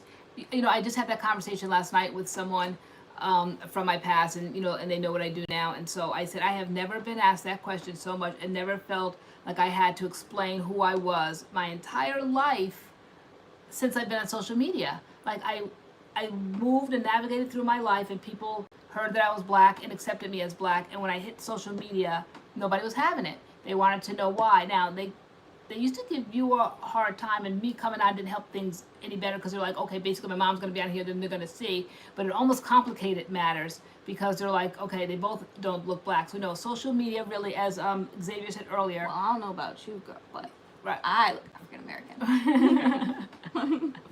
Yeah, but you are African. You are African American. I yeah. think one live you were like, if I want to be black, I'll be black. I'm like, you are black. Yeah, we identify as African American, Yeah. African American. Yeah, I said that. I said everybody identifies with whatever they want to identify with in this world. So why can't I say that? You're like, Ma, don't say it like that. Because, like you're some type of Rachel Dolezal. I'm like, you're not. I'm like, you are. I'm like African American. Again, I put myself in the generation that I was raised in. You did not question your parents. Now, I'm 52 now, and so I'm sure somewhere in the past, where it's at, I don't know, and it's my business. I don't care to know, because the person I was talking to last night said, well, you can get, DNA tests. Ancestry.com. Yeah, and I don't care. 23andMe. Yeah, and like all that I said it's kind not of going to make a difference to me now. I've always lived my life as I said, a light-skinned black woman. And Spencer said there was no such thing. He's like, that's not. I said, I'm light-skinned what black. are you? I'm light-skinned black. Like, he's like, Mom, that makes no sense. There's not. That's again, not 2010, 2011. Like, I'm light-skinned black. That light-skinned black carried me through for well over 40 some odd years until you guys started growing up. And like, Mom, what does that mean? Yeah, it was mostly Spencer. He was like, stop saying that. Like, is that crazy? Stop saying that. People said, what are you? I'm light-skinned black. He's like, Mom, that makes no sense. Okay, there's got to be more to you. But aside from Spencer and his ways, I felt like I always was like put on like the chopping block. I had to explain, and I was stuttering trying to explain. Did I ever stutter trying to explain? No, probably not. But people were very, very curious, and I guess again you have to give that to people that they are curious. It is, I guess I do have a unique look, and for me to just be so definitively telling people I'm black, it's the generation. I mean, y'all think that like I'm light, you should see the rest of my family. Okay, blue eyes, like light blonde hair. I mean, and black does come in like a spectrum, of skin tones. Yeah. So no, it definitely is questioned. Thanks for asking. I used to almost have like a write-up to explaining it, but then I was just like, I'm black, period. Like that's it, But yeah, well, I mean, even sometimes when I answer the question, like people ask, like I'm African American, and like they're like looking at me like, oh, you're done, like you're done talking, like I thought you were gonna like say more or something, and I'm just like, I'm African American. When the census comes, bubble in, African American, period. Yeah, like, that's it, and that's that. Does anybody have a problem out there in the world that your complexion or your hair texture, whatever, doesn't match up with what society thinks? So they give you. I don't know why people are so invested. I don't either. Yeah, I just don't. And sometimes it's hard because like there are like different like causes for black people and stuff, and like sometimes I feel like they're like if you're of like a lighter skin tone, like you can't speak on black issues. You could be black, but you could have a light skin tone. It's just like basically we don't want you in the cause. You can't speak. Right. You can't speak on it, and it's just like I don't know. No matter what it is, it seems like people just can't be unified. No matter like there's always division. Natural hair community's division, black community's division. I mean, there's just division in everything, and it's just like like the movement was created for type 4, and that like how dare like we try to be a part of the movement. And I think that like our channel speaks to the fact that there is space and room for everybody on this platform. And so I think somebody came one time to our channel and was shocked that like we'd welcome them, and I'm like, absolutely, like we don't discriminate like that. Like why would we not want a type 4 on our channel or somebody with a darker complexion? Like it's just, to me, it's we all have one thing in common. We talk about our hair. We talk about our hair, yeah. Okay, and then our other opinions about things. Like tonight, like we really we touch on hair on and off, but like we're talking about other things tonight. Right. And so I think it's just like a fun channel, but we definitely don't discriminate, and there's no room for that. I think. Not being like all extra and self-righteous, but they're just really, I don't understand that. Yeah. I mean, I realize it exists out there. There's plenty of it though in like different spaces.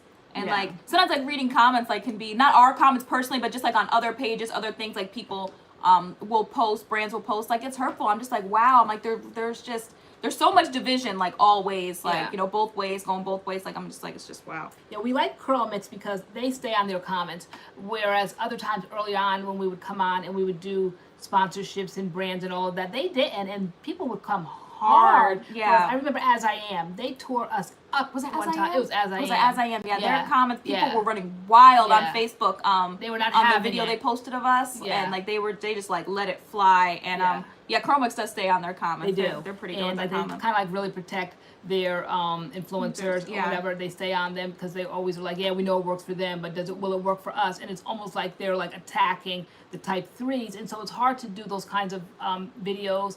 And especially if like the brand like wants you have hands off the comments, they'll handle them, but they don't handle them. Yeah. And so they went hard. And I just told you, come now off the like comments. I'd rather work with brands that are diverse, so we don't run into that problem. Like Yeah. I don't want to see like can you start showing like models like this? Like brands should just be on top of it.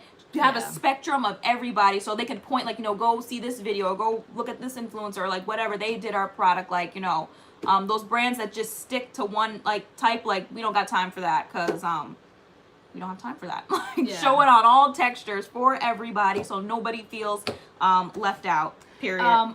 Wisdom is better. It was more to the point of, you're not selling us anything using those two as models, like that kind of talk. Mixed Okay, breeds. yeah, mixed breeds, all like- that. I think sometimes when we first came on, somebody wants to do, like, start hashtagging our videos mixed breed. Like, I never related to that. I never called myself a mixed breed. Whether or not I am, I don't know. Don't care to know. I don't care about that. But they want us to hashtag. In all honesty, y'all should be hashtagging your videos. Can y'all let us hashtag our videos that we work on the way we want to hashtag them, please? You know, and so people definitely have strong opinions, and so they're going to put us in the category of mixed breed, and we just did not. Just the whole word just sounds offensive. Yeah. It just sounds like offensive. Like, I don't know. But I feel like, I don't know, we don't really get that. Really, I mean, that was like maybe like a year or two ago. Oh, Things yeah, like definitely ebb and flow. It does. Like, that was like a So- time then. I don't think it's as much now, even though I definitely see a clear, distinct division still. Not necessarily on our channel. I love our channel. Like, our channel to me is like a safe space, and it's like nice. Yeah, and breed it's just, is triggering me a little bit too. She's like, Sarah says, like, I'm not a dog. Yeah, like the word breed is just like, you know, Yeah. I don't like that term.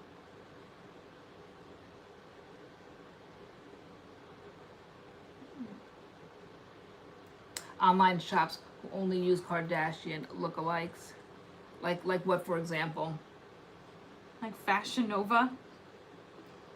Oh, really?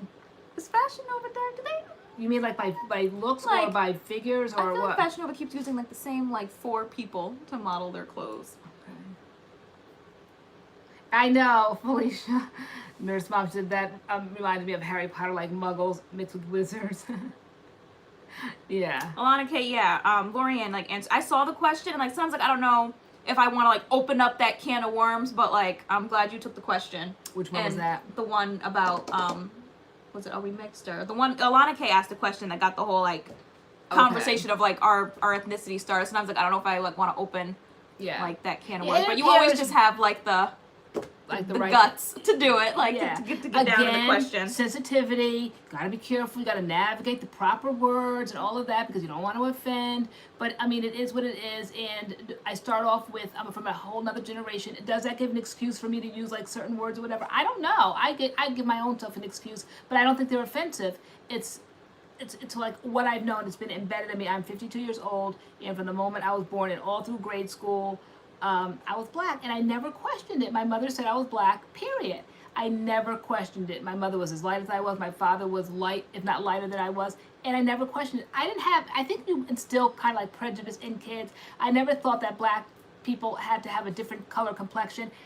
I saw a picture the other day on Facebook, and it was 2 little girls. One was black and one was white.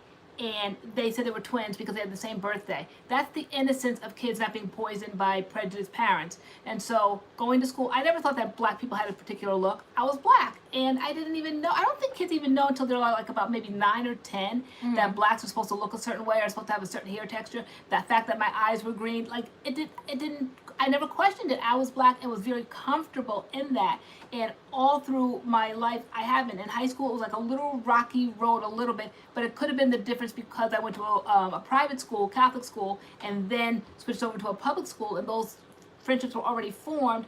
I'm not in denial. I think it could have definitely also been, like you guys said like earlier, a little bit of colorism. I'm sure that was part of it, but it still didn't bother me. I was sure and stuck and where I was at. I was black, and the fact that they didn't want to accept me and receive me as black, that was their problem. In my mind, I really didn't think anything more of that other than I was trying to run for my life and not get my butt whipped after school. But but that was it. Get beat up. Yeah, but I never doubted it. I never for 1 second doubted it. I looked at my whole family at reunions and everything, and everybody was lighter than the next person. And I never questioned the fact, like, how guys are we saying? It wasn't until these nincompoops that I had were born that they were like, Mom, maybe because your generation. Yeah, I think it started in about 4th grade that I was like pressured like so much, like, because I wasn't accepted by like the black kids, but I also wasn't really accepted by the white kids, and so I gave myself a random race. I said that I was black and half Irish, and like the teachers used to call me half Irish because I was like, I'm half Irish. I don't know where Irish came from. I don't know why Irish, but I think you felt like you I used had to say I'm half Irish. I'm black and I'm half Irish, like because they didn't accept the fact that you were black, and I Yeah. don't know how I did not instill that in you the way it was instilled in me that I was black and I was okay with it, and I stuck to my story because it was what I knew. That's what you knew, and I don't know why you allowed them to have you identify as half Irish because you felt like you had to come up with another race. because I was running for my life too. 4th and 5th grade were the worst school years of my life. Those were like the extreme bullying years. So I mean, I wasn't arguing with those people. Yeah, no, I know. Like I know. those were the worst years for me. But hey, Lisa Powell said, "Hey, sunshine, just got for work." Hi. I know. I love that story, Ruth, about the twins. So cute. Let me take doggy out. Simply twins because they have the same birthday. Again. I'll be right back, guys. Oh. Exactly. And I think hair typing originated from simply product shopping. They said that way you would know where to go in the stores because there's just so many products and you would know where to go, but it was never meant to divide. And I think it turned into this division of the 3s against the 4s, and I noticed it as a 50-year-old woman coming onto YouTube, and I'm like, this is ridiculous. Like, this is, like, it's not that serious, but I'm like, there's a clear division here, 3s versus 4s, and it got on my nerves initially. Now it is just what it is, you know, and we move past that, but there really is a clear division, and I don't know why. And like all the hard work that we do on the channel, and when we hear the things about, it was like we're not welcome in the community. It was really designed and meant for type 4, so they'd have a space. Like to me, that is just so outrageous to me. Like, we're all black and we all like want to carve out a space, and why cannot we be united as black women or black men with textured hair and be united? Why does it have to be so fine-tuned? It almost reminds you of like slavery and plantations where one wanted to be better than the next, and it just makes no sense. And here we are like hundreds of years later and still trying to one up the next race, and it just makes no sense to me.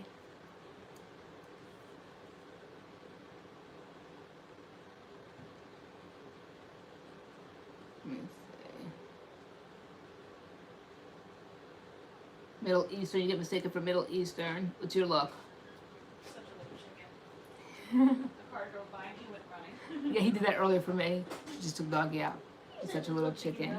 Come on, Boo. The best curl mix gel, in my opinion, I would say in the summertime, I love the softening one, which is the green one. And in the winter, I use the lavender one, which is the moisturizing one, I think. And I used to stand by that green one, but I really like the lavender one as well. And The watermelon one is the best. you like the watermelon one. The hair growth, the whole system. For some reason, I think like lighter and airier the green one, and then in the winter, to me, it's just a little bit more moisturizing. If I had to choose, I still have to probably say the green one. I always just reach for that one. That's my favorite, but they're all good. They discontinued that red one, and I got in on that one just before, like, it's not there anymore, because I noticed like the new advertisements on their website, and they had like the four little bottles for, I don't know what the recent holiday we had a sale, and the red one's not in the lineup anymore, so it is clearly gone. I gotta crack my curl mix back out. I know. I've just been right? kind of staying away from gels. I'm really enjoying creams right now, but maybe I could like incorporate the avocado moisturizer into something. Oh, Deanna Grace said she bought the whole sample size of the watermelon one. Yeah, no, my favorite one is the whole watermelon one, the one for hair growth. Smells amazing, works amazing from the shampoo all the way like conditioner. The conditioner is the best in-shower conditioner in my opinion, period. They nailed it with the slip on those conditioners. Who's with me? If you've tried the CURLMIX conditioner, the shampoo and conditioner set, when you get to the conditioner part, amazing. If you get nothing else from CURLMIX, get the in-shower conditioner. It's so good. So good. Kim Grace said, sounds like we are from the same generation. I will be 52 next Saturday. Oh, happy birthday. Aaliyah Shabazz, it smells so good. Just like watermelon. It smells amazing. And you guys know we are CURLMIX ambassadors. We've been ambassadors for over a year now. Code MADCURLS. We appreciate those of you who use our code. We really do. And we know a lot of you guys are using it. We see it monthly, so yep. we appreciate that. We appreciate that.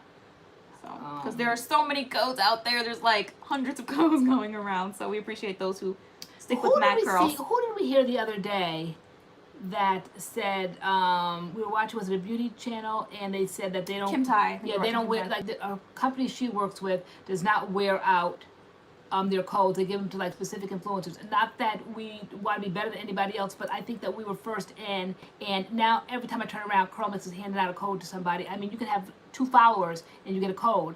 And so, but for people that really like this is like our full-time job. Well, it wasn't until you had to go out there. Because when we came in, they just had started pushing those gels. So like certain influencers like were putting out like the gels, and I think that's what really helped like kick the business up along with like how they were like social media presence. They really like dived into social media, and like, you know, that's why, you know, a year later, like their company is doing like amazing just within a year. But I think she said it was like a dying brand back when we like we got on board with CURLMIX. But I explained to you, because like at first for a while, like we were like, wow, like everybody, the CURLMIX is for everybody, and we love CURLMIX, and they are a business. That is their business. That is Kim's business and Tim's. That is their name. They can do whatever they want to do with it. It doesn't affect them one way or another. As long as their code is out there, they're making money. But but those of us that depended on those codes, and for our followers to use those codes, and they're thinly spreading those codes out to everybody, that's a problem. That I said that's why people have to like create their own space on social media, and you can't depend on companies to help you, you know, get your riches, because they're going to do what's best for them, and that's best for them as many times like as Morphe. There's like everybody has a Morphe code. Everybody got a Morphe code. Yeah, but you know, there's only one person's code to put in, because I just remember, and it's simple. Even though I watch so many influencers, beauty influencers, and they all have a Morphe code, there's one. I'll just type it in, and that's the person's code I use. Which I feel like people are like that with MADCURLS. So I'm like, wow. I'm like, people are still using our code, and I'm like, so, you know, it must be just they go to buy it and they type in MADCURLS, and that's just the code that they use, and so. We really appreciate that, those of you who use our code. Yeah. So.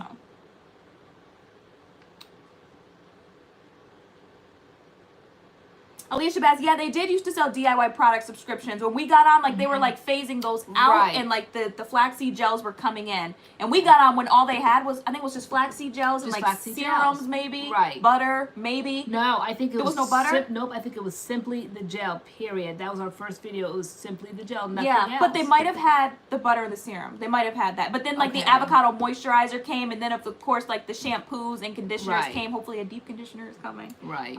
But, yeah. There are Sotanicals codes going around. We don't have one. Xavier has one. Yeah. I believe. Yeah, he does. He's a Sotanicals ambassador. I'm not sure what his code is though. But I know Xavier has a code. Yeah. Who knows? Who has if you go to his page, if you go to his Instagram page, I think it's there. It's there? I think I think. Xavier, is he still in the room? He might have left. But if you guys know Xavier's, he's MADCURLS fam that has a Sotanicals code. Right. We don't have a Sotanicals code.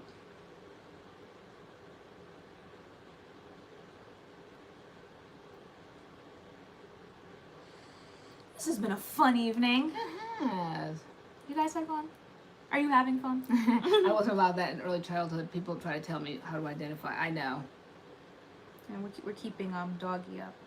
He would typically be 9-9 by now in his crate. Oh, yeah, but we're like right outside the door where his crate is, so he can't sleep. He's in the kitchen.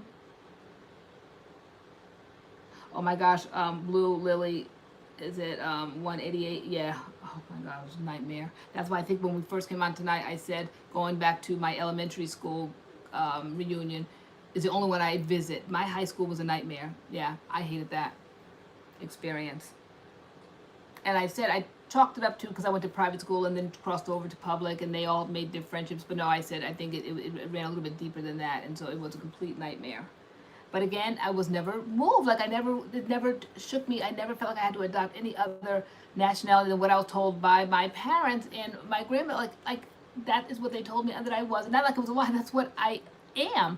But people don't accept that. I just think in this like world, people are just so like too bothered with what like the next person is doing. Like, you know, worry about yourself. But I saw a quote that it was like, you know, mind the business that pays you. I'm with that. Oh, I like Mind that. the business that pays you. So, and so I'm like, yeah, that's a cool saying. Absolutely. Oh yeah, Lee Butler. Yeah, today now they get into the nitty gritty, and I think they tried to get into it years ago. I think I've told the story before. I was in 11th grade working at a grocery store. It's called Food Emporium, and I was ringing out, and an older white man. Again, at the time I was in 11th grade, but he was older, probably in his 50s or 60s, and I think he complimented me, my complexion or something, and he asked me what nationality was I, and I said I was black, and he was like indignant. And he said, you've got to be more than that. And like, again, like I said, I was strong in what I believed and what I was told. And I'm like, but I'm not. And he goes, honey, he like basically like come a little closer. He said, you need to find out the rest of what you are. You're not just completely black. Like, who was this man Who to tell me that? Who Like, are man, if you don't get you? down there and start bagging your own groceries, that I was going to bag before you offended me. But yeah, but like people really come out of themselves to like go out of their way to try to educate you. Like, leave people alone and let them be what they want to be. 1922 Misty Blue has it. Xavier Sotanical's code is Xavier 15. Okay. So if you're looking for that, although I don't know if codes can be used at the moment because their site is Shelly Beauty or like somewhere else. Thank you, Ra Alexander. Said LoriAnne, your hair looks healthy. Thank you. Alana K said she used our code for Alikay Naturals the other day for the avocado mask. That avocado mask is amazing. Thank you for using our code. We appreciate that as well. Any of our codes that we have. What do we have? We have CURLMIX, Alikay Naturals, Eden BodyWorks. Is that it? It's always in the description box. What do we have? Nature's Little Secret. And then, of course, like our Power and Black Teas. And those people who shop on our Amazon store, like all that kind of stuff helps us. So we appreciate that. Yeah, and we always keep it consistent, like with the MADCURLS thing. But anyway, somebody said, is it Kimani Nicholson, right, said, was it in a bad tone? Like, there's no way you can only be black. Or, I think he was older. I think it was intimidating. I think that as, like, a child, I was a child. I was in 11th grade and teenager, okay, at best. And to tell somebody, like, come close, like, I'm going to tell you more than what your parents told you. So now you need to take my word for it. And you need to go and research. Like, who was he to tell somebody else's child what she knew to be true, that there's got to be more? You know how sometimes like, something like that can confuse somebody, you know, and start making them question. You have to be so careful with your words because people just throw words around and do things and you just never know how you're going to affect somebody. Though, again, you guys know me now and I've always been like this way across the board, very consistent, very strong, and nobody sways me one way or another. Like, I make up my mind and I'm stuck to it. So basically it was like, yeah, like I said, get on down there and bag them groceries that I was going to bag till you said what you said. But when he's like, you know, like, it wasn't nasty, it wasn't mean, but it was just like honey, almost like patronizing. That's not what you are. And I don't know who told you that kind of attitude, but you need to find out more because there's more to this story, and it's your job to find this out. And I did not receive that because I felt like I already knew who I was and what I was, and he was not bringing me any extra knowledge. He was getting on my nerves, quite frankly. So it wasn't mean. It was just he was older, and so again, raised on respecting your elders. It just made me kind of like meeker and be like respectful, but it's just like you bagging groceries and you talk about things, but I definitely didn't make myself the topic of conversation while people were having their groceries rung up, and for him to focus in on that and to try to educate me on what I needed to do once he left there, it just was odd to me. Carol Smith said she just ordered the watermelon set from CURLMIX with the CURLMIX code. I mean, with the MADCURLS code. Thank you for using our code. Awesome. I just saw somebody say what CURLMIX has the best scent. So I think scent is in the nose of the beholder because I love the watermelon scent. To me, that is the best smelling one. I love that one. And I love the green one. You love the green one. The green one is what, like lime? It's like key lime pie-ish. To me, it's light and it's lemon, very key lime pie. Oh, I forgot we had key lime pie. We have key lime pie. Oh my gosh, key lime pie. But I think that to me is like their summer. Like to me, I use it during the summer. It's very light, summery, citricy. But Motiqua. But the lavender one I started gravitating towards in the wintertime because to me it felt like warm and fireplacey. I didn't care for that. Yeah, no, I like the vanilla. I didn't really care for that either. The unscented one doesn't have a scent, so we can't speak on that one. But to me, like the best smelling ones are the what's the? I miss the softening one. The softening one It's the green, and yeah. the hair growth one. So basically both of the green ones. Like one's like more like lime green and one is more like turquoise, but those are like the best smelling ones in my opinion. I have the vanilla berry, and I think I've tried it, or maybe I tried it once. But so you're suggesting that one, Jasmine Alexander said, I like the vanilla berry. Okay. I don't know. I've heard about that. Wisdom is better about the ancestry test being conspiracy, but like I don't even know if I can say that word. I think that's another word that you can't say on YouTube. But anyway, I just said it. But they do say that it is that, and that they're doing more. But like, I don't even like if they are. I wouldn't know. And how would it affect me one way or another? That they take your DNA and like do things with it. Like, what could they possibly do that like I should be concerned about? Why is that bothering people that they do something with your DNA? Does it bother people? And if so, tell me why I should be bothered by it. I saw a question asked what Morphe code I use. I use Nicole's, so it's just NICOL. I think her name is like Nicole Concilio or something. I don't know why I use hers because like I watch tons of artists and they all have one, but to me it's just in my mind. I remember it when I go to use the code. I put NICOL and it's just in my mind. I mean, I could easily spell out Manny MUA or James Charles or whoever, but I just do NICOL and get my Morphe discount. So I just use her code because it's just like in my mind and I remember it. So, but I don't really shop the Morphe website. I shop Ulta. So there's Morphe in Ulta. I bought my Morphe palettes now from Ulta. Okay, because of consent. Okay. Yes, it bothers Carol Smith. I'm not bothered. She just sent hers off. Andrea Robinson did the DNA. Okay, unscented one. Yeah, I've tried the unscented one. Which back to CURLMIX. But I'm looking up the they use it to solve crimes. The unscented one is great. I like that one. Do they? Yeah. Like if they find your DNA and you're a criminal on the run, then they'll find out. I like that it's pink. Right. I like the packaging on the unscented one. Yeah, they're gonna get it one way or another if they really wanted it. I don't know. I just think everybody's life is just out there. I think the shall we say like the government has ways of finding out things, and do we even have any control over something like that? Something like if I really truly wanted to know what I was and I did that, I wouldn't be bothered about what they would do with my DNA. If like who said they cloned, like Wisdom's Better said they might clone me. I hope they do clone me. That would be wonderful to have two of me in the world. No, seriously, like I wouldn't even know. I think they say that there's your identical lookalike out there somewhere in the world, like somebody actually has your own face. Your doppelganger? Is that what that means? A doppelganger? Okay, I saw that word the other day. Yeah. Would somebody want a face transplant? Like I saw that one time. Would you donate your face if you were like in an accident, something happened to you, and you donate everything, and people actually donate like their faces? Does it fit on somebody else's face exactly the same, or do you look enough like yourself? Like if I donated my face for people like that have been in horrible accidents and they have to have a face transplant. I saw that one time and it was very, I guess, off-putting to the family members that were alive and lost maybe their daughter or their son. I don't remember what the person was.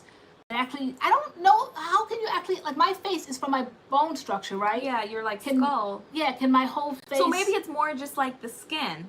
The skin on somehow your face. Somehow the face was my face. They can transplant anything. I think the newest thing is like womb transplants. So you can like have womb transplants and like anybody can carry a baby now or something. I was reading. That's interesting. Yeah, I was like, okay, that's interesting. Wait, doppelganger is like an evil version of you, I think. Is it? Oh, I didn't know all that. I thought it was just someone who just like looks like you. What if my face doesn't fit? How would they seal the edges? I think about things like that, like I really do. Yeah. No, Sarah Fatigue, like what's the irony and the hypocrisy of that? Clone me tomorrow.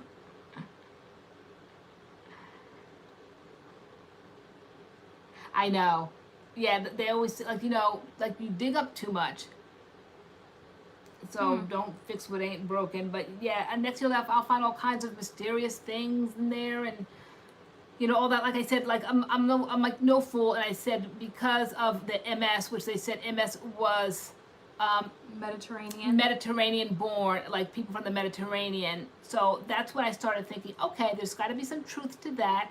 Yes, I'm not like dumb. I'm 52 years old. I know there's got to be some sort of a mix there somewhere, but I don't care enough to know. Even with the MS, and possibly I could get more knowledge about it. And that's enough knowledge for me that I may not be 100% black. There's got to be something else in there. But to look at me, you got to see that. But do I care enough to start doing all this? I really don't. I really don't. Because like sometimes, like just be careful what you want to dig up. You know, I just don't care enough to dig it up. But I do. Once I saw that and where it originates from, I said, okay, so there's got to be some sort of another mix in there, because they said black people, even though now I think it's more common, but black people just simply don't get multiple sclerosis. So with that said, I said, okay, so there's got to be something more in me. Okay, that's a no-brainer there. Do I care enough to dig it up? Not really. I don't. You always said if I wanted to dig it up, you didn't want to know. Like, you just don't I want know. to know. I said, you and Spencer, y'all can dig to your heart's content. I don't care. They're inventing, I'm not doing it. Tay's voice. We're not doing that. Oh, my back hurts. Is it? From this chair. That means that we're going to be getting closer to our key lime pie. Guys, who's ready to go night-night? Hands up. Who's ready? What time is it? It's 11:09. We stay longer than we normally stay. Oh my gosh, remember back in the day we used to stay till like midnight? 12:30. Yeah. Mm-hmm. Oh, that was when we were young spring chickens. Young. After like a full day of teaching, I was tired. Oh, people are saying good night. Oh, we's ready. I just said who's ready. People saying good night. Bye. All right. Girl, people saying good night. Good night. Oh, We're on the good night roll call. Y'all kicked it off. Let's do it. Right. We can go upstairs and watch a movie and eat key lime pie. Who's holding the door? Who's marching through? Right. There should be someone at the door with goodie bags for you guys for coming. Good night, guys. Good night. Okay, Aries claiming her Indian ancestry. Give the video a thumbs up on your way out if you've had fun. This was fun. We had a good conversation tonight. I enjoyed this. I love nights with good conversation. Girl, you clocked that? Like, see that 20.1? What does that mean? 20,100? Yes. Girl. Nice. Look at that. They say once you hit a certain mark, like it grows. Maybe because now YouTube is putting us in the algorithm. Is it called?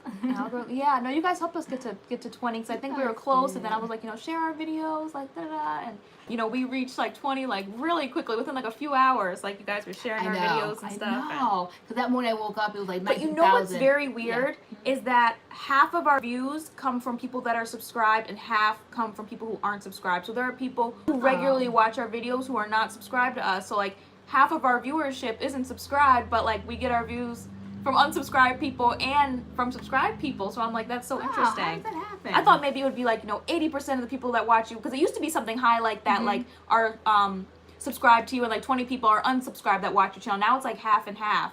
Some people are subscribed, some people aren't. Like, so we appreciate those of you who decide to stick around, smash that subscribe button and like button, and I would say look around, stay as long as you like. I always say welcome to the MADCURLS channel. We hope you enjoy your stay. I know. Stay as long as you want. Stay as long as you want. Look around. And on lives, like throw out conversation. Like we have nothing scripted, nothing planned. We just are talkers. I know. Even tonight, I was like, Mom, what should I title this live? I don't know what we're gonna talk about, so I just title it like old school, like hanging out with MADCURLS. Now I'll probably change the title to let people kind of know what's going on in this live. Right. But I was like, before, I'm like, we don't really have anything like planned in our head to talk about. We'll just see like where the conversation goes, and it always goes somewhere. So if you're watching and you ever just want to talk about something, like throw a topic out there and we will run with it. People will run with it, and the conversation will just like start on anything. Because it's really nothing. I remember in the earlier ones, like the first couple of weeks, always come with like a story time, and you guys loved the story time.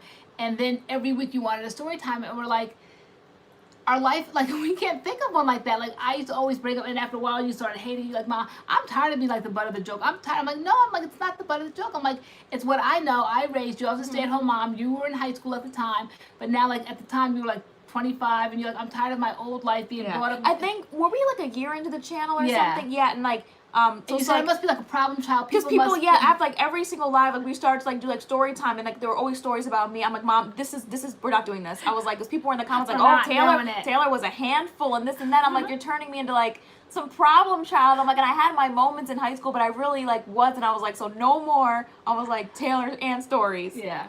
So I was banned. But then when they come naturally, like I'll be at a topic, and for those that don't know, you have to catch on very quickly. I jump from topic to topic, and so 1 minute we're talking about something, next minute something will trigger in my mind. So the checkers story, that was, everybody knows that's like an old school MADCURLS story. The 2 teddy bears that were delivered, normally you have to sit there. To like, what is it, 72-inch teddy bear? Yeah, now Doggy has checkers, but stories just pop up, and so it was starting to become like a stressful thing initially. Every week we had to come like with a story time, almost to the point like we were like not inventing them, but making story, like really pushing the envelope. Like it wasn't that funny, you know. It really wasn't like meant to be like a story. It's funny when it's natural. Yeah. When we just like naturally like tell a Yeah, story. when I get mad all over again when I'm telling it, and you can see the real raw emotion. That's funny. But to every week, okay, well now it's story time now. Like, you know, once upon a time, like it just, it was not working. Yeah. They just kind of like Yeah, we typically like we really don't have anything planned for our lives, which we don't have anything planned for our lives. We have plans for our lives, but yeah, we just for turn this on for the Friday camera. Night Live, we just kind of turn it on and you guys kind of run with the conversation, take it where it's gonna go, and it's cool. It's a fun time. Sure. Yeah, so we're thinking about entertainment for the month of October. Is the next live? Is it next? Is Yes. it? Guys, we'll be in costume. We will be from in here on out. costume. Next Friday will be our first Halloween live, October. And that doesn't mean we're going to sit up here and just talk about like Halloween, like every single live for the month of October. It just means like we dress up. Yeah. We dress up, we might do an activity, but lives will still be like lives. Like we could be talking about this. We'll just be in costume. We dress up. So, oh my gosh, Yeah. it's next week. Next We have to see what we're going to do for the first week. I know. Okay, I know. yeah. And we were also thinking about, I think, who said it? Somebody said it in the comments that they wanted us to do the bamboozle challenge, and we're petrified. Like you know, whoever knows what the bamboozle challenge is, it's whoever's familiar with Harry Potter, those Birdie's bots, those jelly beans, that they are just every flavor except like a normal jelly bean, though those are sprinkled in. But you could pick up anything. It could be boogers. It could be buttered popcorn, like in the taste of a jelly bean. It could be vomit. That is my fear. That I'll get that one. Okay. Gasoline. Gasoline. Weird stuff. Oh my yeah, God, it's I'm just gonna really die. weird. Like, So I asked Adam today would he want to be a part of that, because you know Adam and his commentary. So he said, yeah, I think I'll do that. So Yes. we might do that. It depends on if I get nervy enough to do that challenge, because I hate. someone said it's too accurate. Oh my gosh, it's disgusting. It is too accurate. That's I can't. disgusting. I'm just like, I'm so, like the vomit one could either be peach or it could be that vomit. I could think it's like peach colored with like sprinkles, and you Girl. could get lucky to get like a peach sherbet or How something. do you even put that into I don't like know. a flavor? I Like don't that's know. disgusting. Like, ugh. That is just the worst. So I'm thinking about it. Oh my gosh. Yeah, so like we're just thinking of like different things to kind of like do like an activity during live. But yeah, no, if you weren't here last year for our October lives, you can go check them out in our live stream playlist. But they definitely are fun. We do dress up, and I think we're gonna be dressing up 5 times in the month of October, because the Halloween live, we're gonna go live on Halloween, which is a Thursday. Oh my So- gosh. She got dirty diapers one time. Kamani. That's disgusting. Okay. So yeah, Yeah. that will be fun. So we will see you guys next week in costume for our first like October live, Halloween themed live. Yeah. This whole thing will be decorated. We decorate all behind us as well. So that'll be fun. Did you put up that vlog yet when we were out there shopping? Yeah. For it? You did? Yeah, Okay. so our recent vlog, you can go and like see it, like we're in Walmart for like a few hours, just like shopping the aisle. We definitely have some more shopping to do for that. It's gonna be fun. It's gonna be a good time. Doggy's even gonna just, he has a costume too. We bought him a costume. So for one night, I think one of the nights he's gonna be like dressed up with us, our theme. We'll see how that goes. So I'm like, let's not run out and choose like every night to like have him dress up with us. Because he probably not gonna sit Yeah. for our lives. I was like, So let's he not even ran waste off money. the other night, and I couldn't get it back from him. Did And he? Yeah, because like I want to like start getting him used to having it on his body, but he was having none of it. He ran off and had it in his mouth, and I'm like, doggy, bring that back. So we don't know if he'll be in every week in costume. So funny. All right, guys. Thank you so much for watching. Barely any Lee Butler. No, the difference in pie slices between like you and me, You get like huge like slugs. I do. For me, it's just like a little taster. It's like key lime pie. It's an acquired taste. No, it's not. I've acquired it years ago. I love it. Like cheesecake is an acquired taste. No, I've acquired Girl, that. I don't know why I'm years holding ago, onto your arm. I Just don't like, know either. I'm so sleepy. Okay. Doggy's sleepy too. He's night-night. All right, guys. Thank you so much for watching this live, and we will see you guys in our videos coming up this week. We will. And again, next Friday, In first costume. Halloween live. In costumes. All right, guys. All right. Thanks for Good watching. night, guys. Bye. See you later.